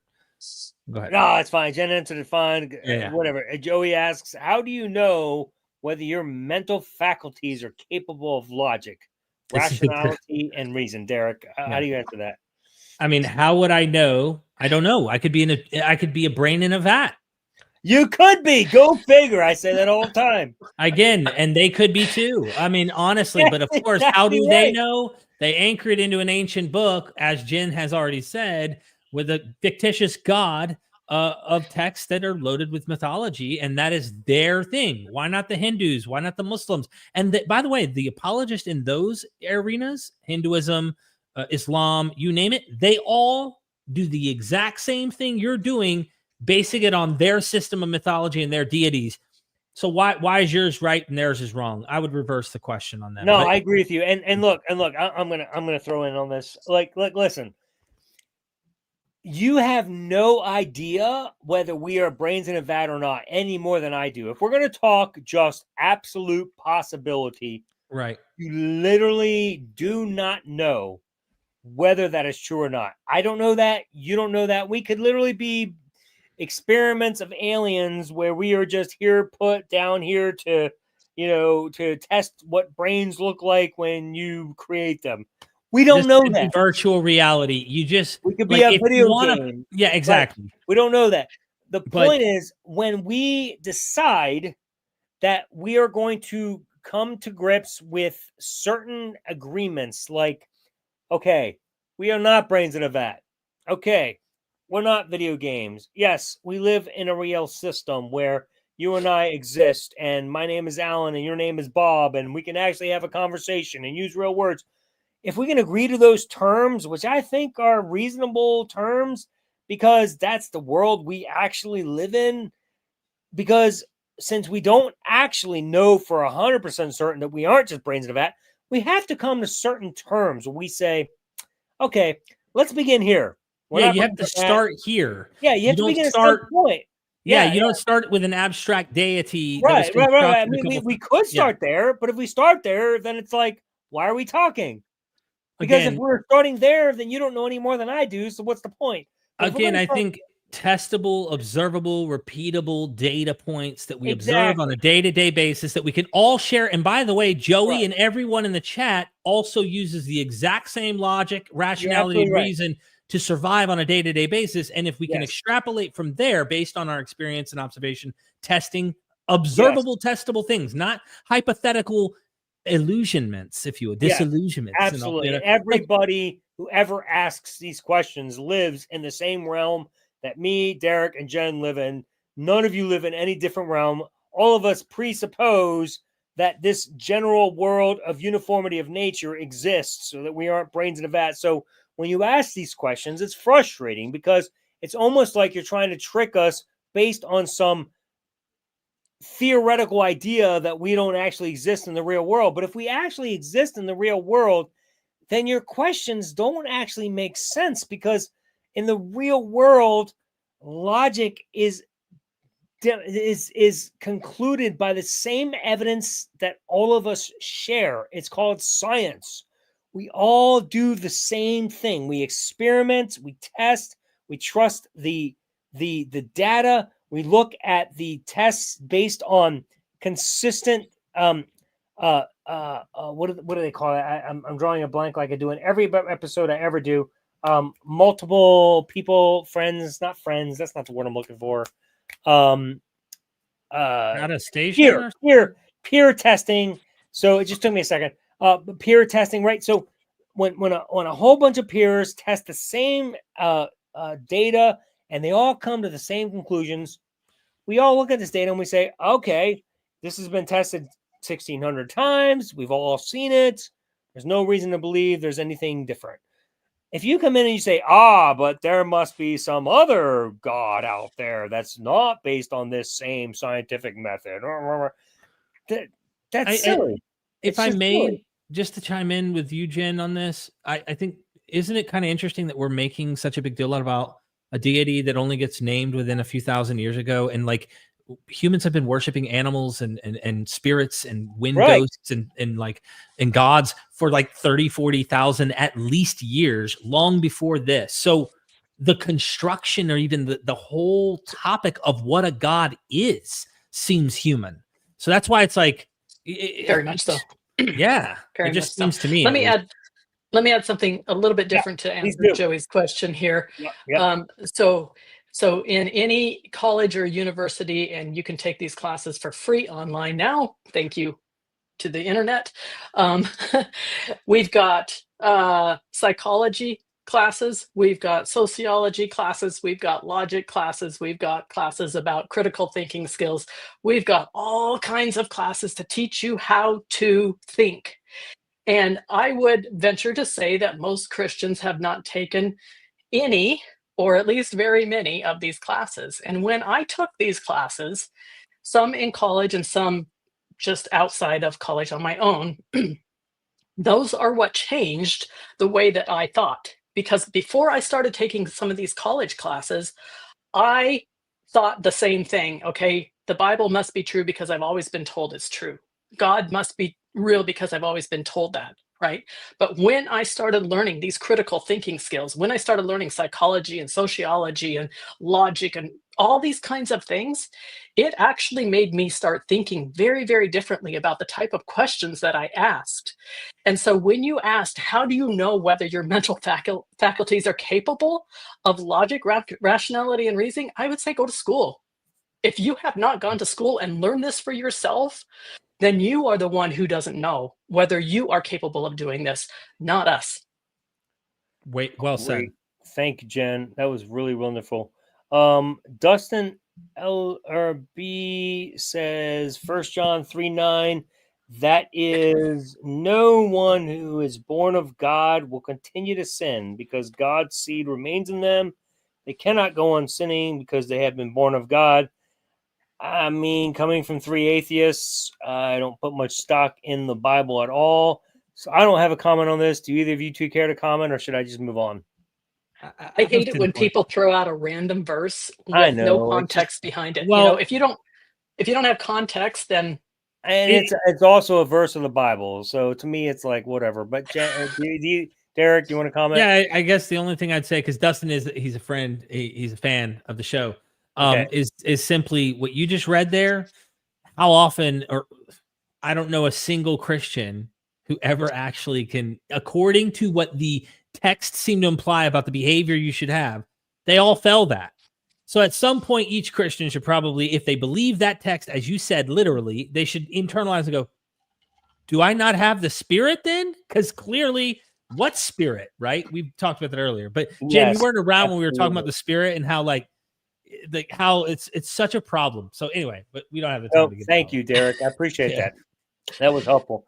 Joey says, if atheists are correct, then your thoughts are billions of particles randomly colliding together. So what evidence do you have to trust them? Jen, take a stab at this.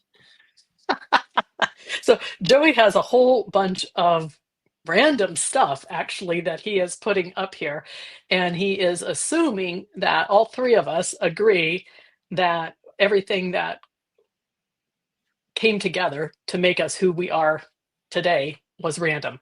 And so his assumptions on atheism are just as bad as his assumptions on the Bible and the Bible's God. And so I would say, Joey, in order to learn not to have so many assumptions, you probably need to go take some of those classes I was talking about in the last one. But also look into what actual scientists say about these things, because even with the random claim, random sounds like, oh, it's just should just be so like inconsistent and chaotic. That's not what they mean by random. So you really need to go look up what scientists are saying before you have these weird interpretations. It's almost like when people throw around the word theory.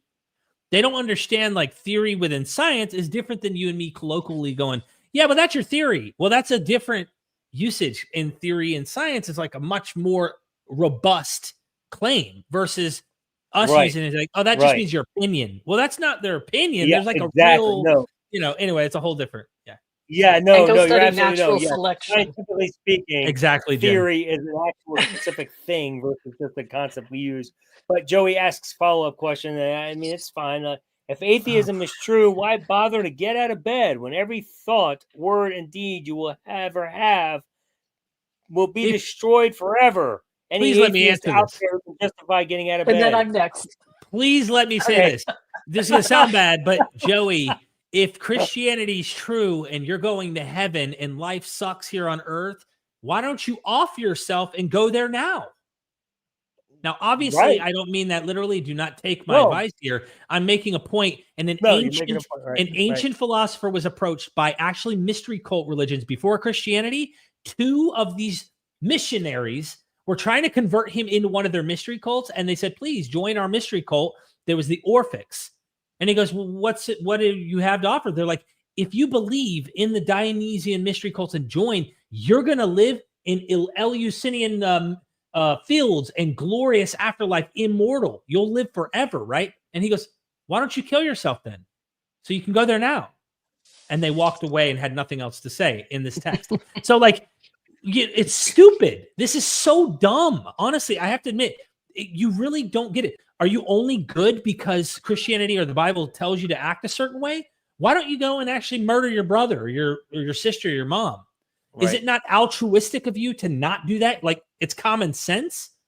It's ridiculous. It's the dumbest questions that I'm hearing of these precept ones. Sorry for bringing my emotions here, but No, it's all good, dude. I get it. Jen, did you want to All say right. something? Yeah, to that, this or is did Derek this is cover my it? pet peeve. It really is. This is my pet peeve about Christians. If I could have one reason why I want to get Christians out of Christianity, and yes, I am evangelistic about helping Christians leave Christianity. This is my number one reason. And that is that you waste your entire life trying to get somewhere else. You have been given one gift of life. Every single one of us, atheist, Christian, doesn't matter. Yeah. We have been given one gift of life. One life. That's all there is. There is no life after this. There is no heaven. There is no hell. There's no life after death. There's no some imaginary God who's going to judge you and play back a tape of your whole life and all that kind of crap. You have one life to live. And Christians who waste their entire life trying to just have a better life are the most selfish, self-centered, ungrateful people I have ever met in my entire life. Because they could be taking their entire 75 years here on Earth and doing something to actually help humanity with this. They could be doing something to help other people. They could be doing something to make the world a better place, instead of just focusing on this imaginary life that they think is coming after they die, and it's not going to be there. So when you ask me why bother getting out of bed every day, because I've been given one life to live and I want to make the very most of it. And I want to love people and I want to help people and I want to do what I can to help this world in the best way that I can. Because this is the only life that I have. This is the only opportunity that I have. There's no reincarnation. There's no heaven. There's nothing that's going to happen after the end of this. So if you take that for granted, you are going to waste your entire life on a fairy tale. And I want you to imagine that you were a motivational speaker in front of 10,000 people all standing here doing this. Okay, I think that was a golden answer. Like, holy crap. So she was a good cop on that one. The very nice but good cop. So perfect. Like, yeah. And just for some encouragement for all of us, Nigel Taylor, thank you, Nigel. Full preterism is the last stand to get Jesus off the hook for being the failed apocalyptic prophet that he is. Whether it's Don Preston or Ed Stevens, it all happened in the invisible realm. Yes, it did. So this is, me and Jen would have a difference of opinion. If there was a Jesus, I think he would have been a apocalyptic failed prophet. But even if you grant he was fictitiously written in there with my model, let's just say he was mythicism was true, you still end up with prophecies that I don't think actually were even in the story that fulfilled. I think there's some stuff that's left hanging on what maybe the early cult believed was supposed to take place and didn't. That's where we get into our little differences. But yeah, I agree. I think full preterism is a rationalization to save the savior from being a failed, savior. That's my opinion, of course. Okay, well, I mean, Jen, he brought you up. Did you want to respond to that in any way? No, I think we're actually closer on that. I'm not saying that every detail in the Bible is perfectly wrapped up with a little bow. Right. I wouldn't agree with that at all. But I think the overall story certainly has everything to do with Israel's story and it just being in line with the literature of that time period being mythology. And that everything is really just mythology. It's just Israel's mythology. It's not universal mythology. It's not the world's mythology. It's Israel's mythology. Okay, gotcha. Well, as much as Joey is annoying us, I think this is a fun question. Is there any atheist in the chat who has some atheist truth they want to share? I don't know if he wrote that after his first question about truth or not, but I'm going to go back again because so many people get this wrong. Atheism is not like Christianity or in any other religion where we have this long list of things that we all agree with, we all believe, and all this kind of stuff. We don't have presuppositional. It literally only means we don't believe there is any God. That is it. And so that is truth because we have facts and we have evidence. And we can base everything that we say that there is no evidence for any God, whether that's Yahweh or Jesus or Allah or Muhammad or any of the 3,000 gods throughout time. We can confidently say we have facts and evidence to show that that is true, and that is the end of the truth of atheism. Yeah. Anything beyond that, as you can see, we all have differences on other things, right? And it has nothing to do with atheism. Atheism is. Uh-oh. Don, get the hell out of her internet, Don. Yeah, God damn you, Jen. That sucks. All right. Well, unfortunately, to finish, I was going to say a funny. Derek, Derek, you do not. You have a lot. Derek, you do not get to respond until you see this next comment. This is okay. Go ahead. So I'm gonna agree with whatever Jen was saying. Okay, I agree. By the way, yeah. So. No. Okay, great. But you're gonna have to respond to this. You ready? I'm ready. You ready? You sure? I'll try. I mean, shit. Here we go. Joey says, "Arg, make it stop, Derek. I want some atheist truth. Have you got any?" Yeah, they want. Come on, Derek, bring some atheist truth. They want it, right? They want it. All right, Joey, here it is. There you go, bro. Just gave you some of that. There you go. Golly, Joey seems just, he's an interesting person here. Hey, I'll say this. I wanted to make a funny about the last one, but it's same dude. Go ahead, man. But it's funny as shit. You know how Christians will say, well, atheism is a belief system because you believe there is no God? If that is, I know. It's so frustrating. It's funny because all you just have to do is like reverse it a little and go, do you believe leprechauns are real? Or do you believe... No, I mean, you try that, but then they come back and be like, well, that's just stupid because gods and leprechauns aren't the same thing. No, but I'm making the point. Here's the point in the reverse. No, let's pretend you're a Christian. And let's say you're a Christian. I'd say, do you believe leprechauns are real?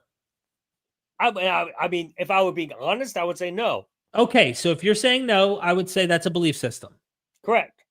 Using the same logic, you now have a belief system that leprechauns don't exist.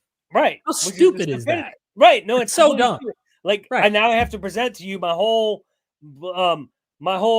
philosophy and belief statement and back it up, defend it, church order on whether or not leprechauns exist, because apparently I have this whole system now and I have followers and no, it's ridiculous. No, you don't have all of that.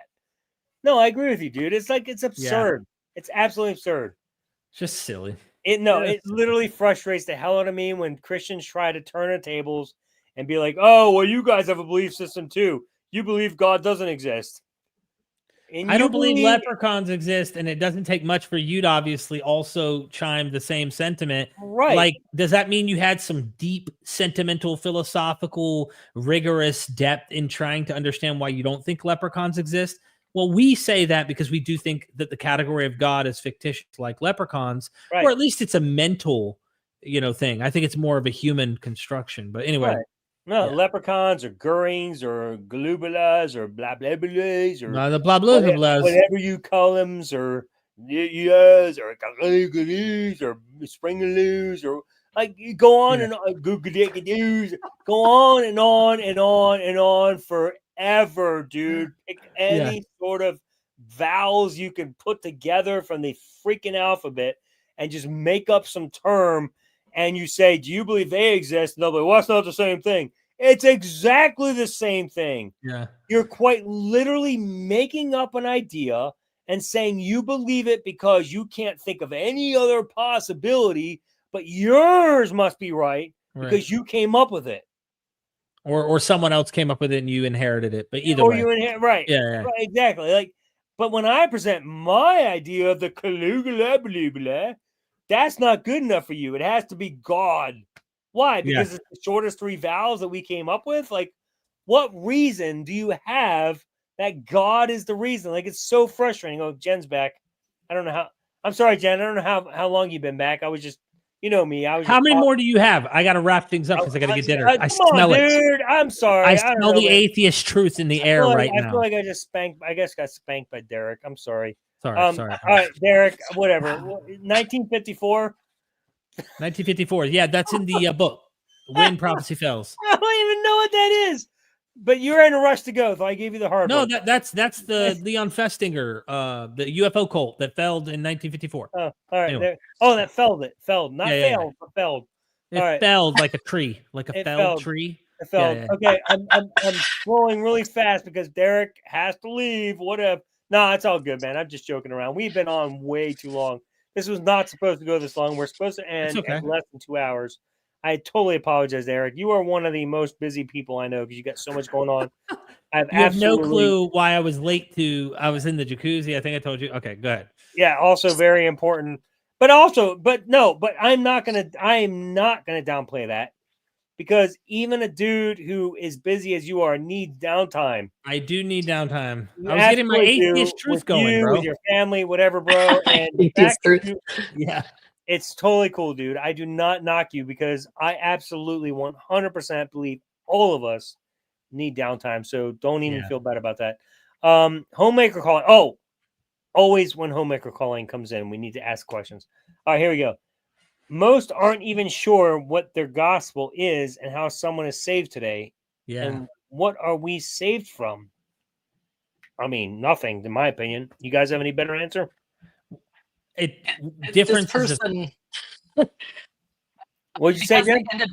Because they ended with ugh, does this person believe there is no salvation today? This is Lily. No, this is Lily. They're like us in the sense that they don't believe She's not asking a genuine question. I think she's asking a sarcastic question.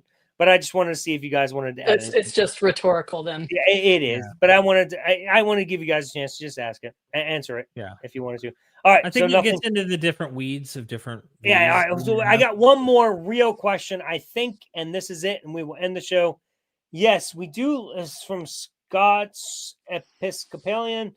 Yes, we do live in a cosmos governed by mathematically fine-tuned laws, such that we are able to rationally investigate certain patterns. Would you argue that fine-tuning is of necessity or by chance? You want me to go first?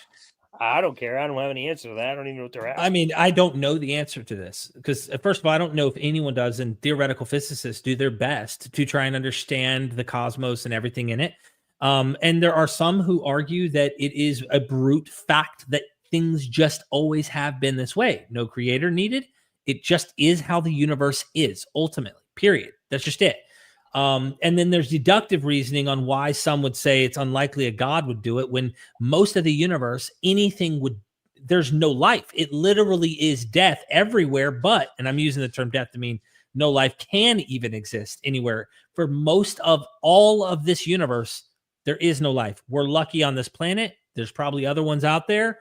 And I say that to say, I do think that they would say there is some randomness to it. It's not like perfectly fine-tuned, like everything is absolutely as is perfect, that there's no randomness to it. But again, this is a theoretical physicist kind of question that I do not have. That's above my, Dude, I think that's a completely fair answer. Den, did you want to add anything to that? Yeah, I do. I have something. So I'm a strong believer in natural selection and survival of the fittest. And so, I do think that scientists have clearly shown us that the way the world began, the way the earth began, the way life began, has gradually changed over time to where we see it today. So are we perfect today? No, but are we different than what human beings were 100 years ago? Absolutely. I mean, we can even see that just looking at pictures. I can even look back 50 years because I'm in my 60s now. I can look back 50 years ago and say, oh, this is we've changed so much, even as a human species. But I think the easiest way for me to see this is like dog breeders. So it used to be that a dog was just a dog. And now we have all these different breeds of dogs, right? And some of them happened naturally, where certain types of dogs were attracted to, a certain partner and they had their offspring. And then some of it has been because of dog breeders, where they bring together dogs with certain traits that they want to breed those traits. So that is what is happening. And so that's natural selection, is when you choose a partner that you want to have babies with. And so you are choosing somebody that, whether you consciously think this or not, they have certain traits that you're attracted to. And so when you guys get together and you make babies, well, then those babies are likely to have the best of both traits. And that's just natural selection. So that means if it happens over and over and over and over and over again through thousands of different generations, then you're going to have changes. And that is exactly what's happening. That's, just natural selection. So is that necessity or is that chance? Neither one. I think that that's the wrong question. So natural selection and survival of the fittest. So if you have babies in utero, for example, often it's not uncommon for babies to die before they're born. That's natural selection. That's survival of the fittest. That means that they were not strong enough to survive in this world. And so this happens with animals, this happens with human beings, it happens with plants, it happens with trees, it happens with, it happens with everything that we have. It even happens with stars. It happens with everything in nature. So those two combined together will give you many of those answers that you're looking for. And neither one of them is of necessity or by chance. You're asking the wrong question here. That's my opinion. So he answered in the comments, denying that space-time had a beginning, if not question, and I don't know the answer to this, because the more scientists say when they get closer to the original point, time and gravity and all that kind of stuff that we would depict on time, it may have never had a starting point. The universe may have expanded and contracted up to a certain degree, and it may always have done this. I mean, I don't know. I mean, here I am, an ape on a rock trying to figure stuff out, right? If not, then it wasn't. If it wasn't of if not, then it wasn't of necessity. Okay, then maybe it wasn't. Maybe it was. Maybe it wasn't. I don't know the answer to this, but I wouldn't posit God. Okay, I wouldn't even need to posit a deity at this point without the evidence. There's no need to. Like that's the whole problem. Is like we're faced with a problem. We don't know the answer. I know the answer. It must be God. Like that's what we're trying to tell you all. It's like just because there's no answer currently, you don't get the right to just declare God. Because I think he's just talking about the universe itself and the fine tuning of it, not the habitability or natural selection. He's saying over here, he's just like he in the next comment he was saying that. So again, this is a theoretical physicist kind of question. I think that isn't about evolution and natural selection technically, and again, there's disputes, but no one has obviously come out and said, I think most scientists who are theoretical physicists, by the way, most are atheist. So like, that doesn't prove that atheism is the correct answer, but it's like, why are these people who are like understanding the cosmos and really going back in, most of them statistically on the higher education scale are not walking away going Christianity or Judaism or Islam. Like there's a reason I think they're not persuaded of these mythologies, these cultural religious systems, but that's a whole nother thing. No, dude. Well, and when you ask them, think that's a whole nother thing. I think that exactly it is what we. It is important. Yeah. When you ask them, because I've heard many of them be interviewed on this. When you ask them, they say the same thing that we're saying right here. There's no evidence for any God, any of them, right? There's just no evidence for it. Right. So that's why they don't believe. That's why we don't believe. There's no evidence. No, that's exactly right.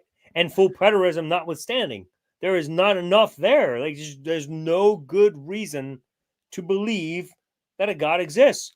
Maybe there is one. Wonderful. If that ends up being proven true, fine.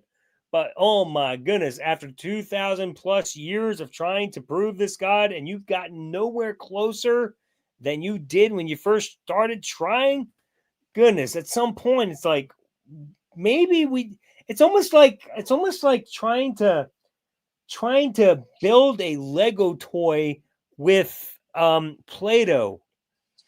And you're like, you've tried for 2,000 years trying to build a Lego toy with Play-Doh, and you're like, I don't understand why you can't build a Lego toy. This Play-Doh isn't working because you don't have Legos. It's just like that's what we're dealing with here. It's like we're dealing with apples and oranges. Like there's no evidence whatsoever to demonstrate why you would believe in a God.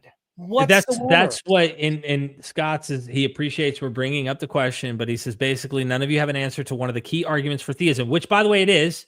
Like why can we rationalize? It goes back to the other guy's question, kind of like why do things make sense? Why does life seem to appear on this planet? Why do we have consciousness? Like all these kind of things lead into theistic arguments that they want to assume leads toward the direction of a creator or some type of deity. We get that. Yeah, but I'm saying we're just not persuaded on going, like this proves God. Exactly, Derek. We get the problem. We get the problem that we don't know the answer. Yeah. Yeah. But because you don't know the answer doesn't mean, aha, I've checkmate. It's God. What? Or a theistic view in Or some any shape or like, form. like it doesn't. Yeah. Like if you don't know the answer, you do not declare. You do not get to declare the answer. Like that. Or you, I don't care if or you it's a should be scientific cautious. one. What's that? You should be cautious at least and be like, okay, hold on. Why am I thinking about this? Why does theism Right. lead to thinking of a deity? And again, why the concept of a deity? Why not look at the historical arguments? Why are we running into theoretical physicist type arguments and not realizing when you look at the ground and the construction of gods, are you then just going to say, okay, we can prove all man-made gods, all gods are man-made, but they're still a god because I can't explain the universe. I can't explain consciousness. I can't explain like that. You do realize the category, the concept is like a man-made concept, and then you have to like have a bit of faith here to go beyond that and assume. And so it's an interesting. Well, it's an interesting topic, but it's so much worse than that, Derek. It's not just that theists are saying, well, you guys don't have a better option, so we're going to make this proposition that God may very well be an option you should consider. That's not what they're saying, dude, at all. The theist position is we know that we know that we know that we know with 100% certainty, without any doubt whatsoever, that Yahweh is the true God. You know what I'm saying? Like that's the problem. It depends on the theist. I think it does depend on the theist. Even the theist that like a William Vincent, like I'm debating right now. Right. Even a William Vincent who is going to say, well, he's kind of like a God that isn't like real. We don't know that he exists.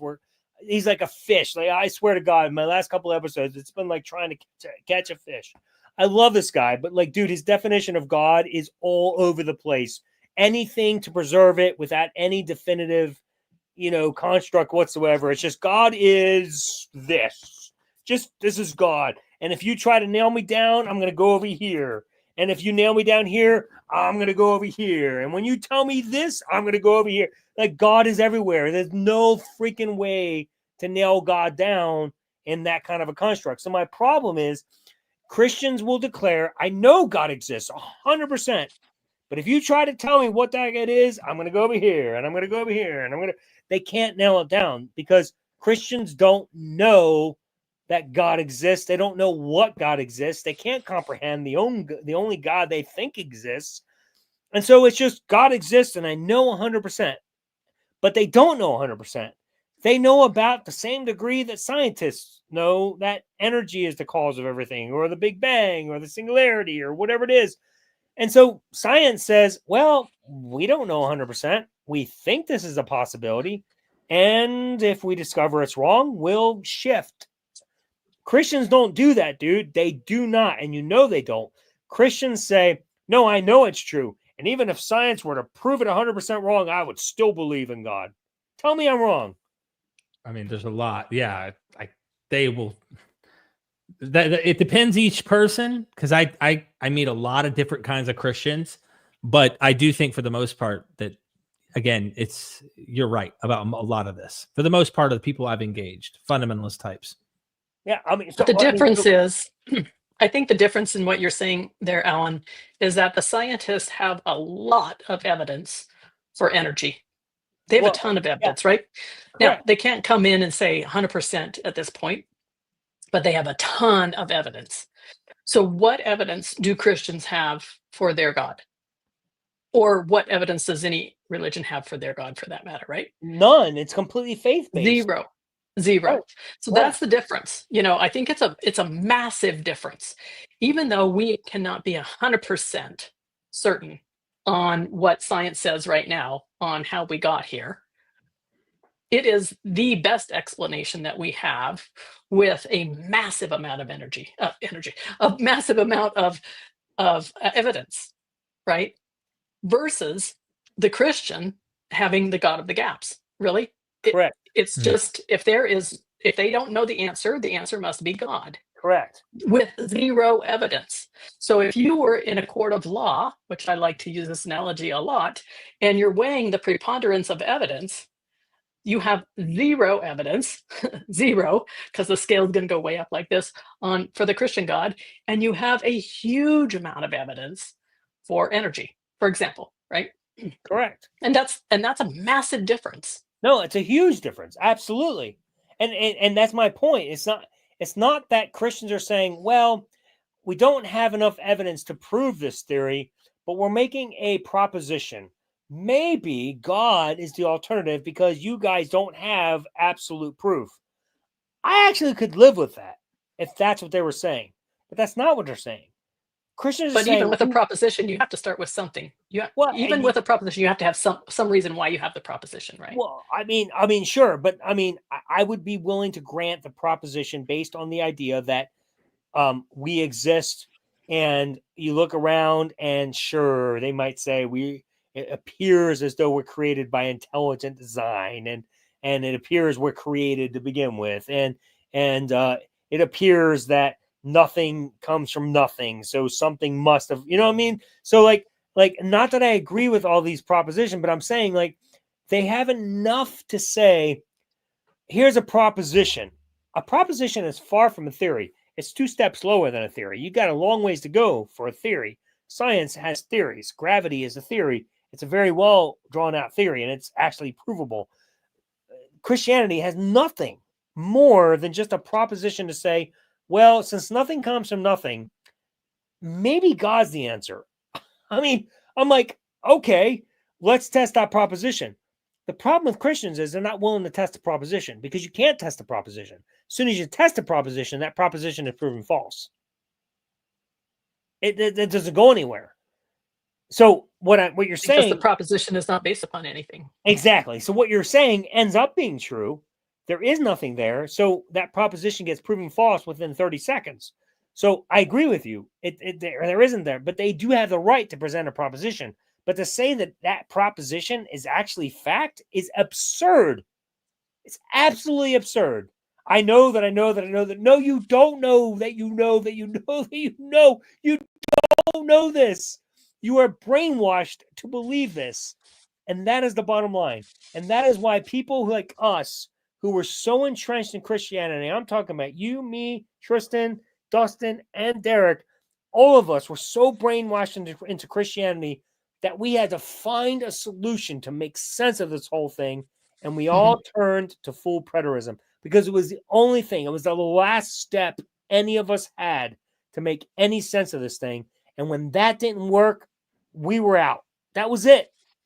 Tell me I'm wrong. Tell me, Derek. Derek, do you have any other? Yeah, I mean, that was the beginning of the end, you know? That's it. That's the end. So, look, if you're listening to this, like, preterism isn't going to solve your problems. Nothing's going to solve your problems. The only out is to realize that you have been brainwashed to believe that a God exists and that he's the answer to all of your life's problems or whatever. There is nothing there. You have nothing. You have a proposition at best. No theories, no facts, nothing scientific to fall back on. It's all based on faith alone, and it's super, super sad. I want to close out with just 2 comments because they're encouraging, in my opinion. I'm going to start with Homemaker Calling. She said, I was saying this pertaining to full preterism.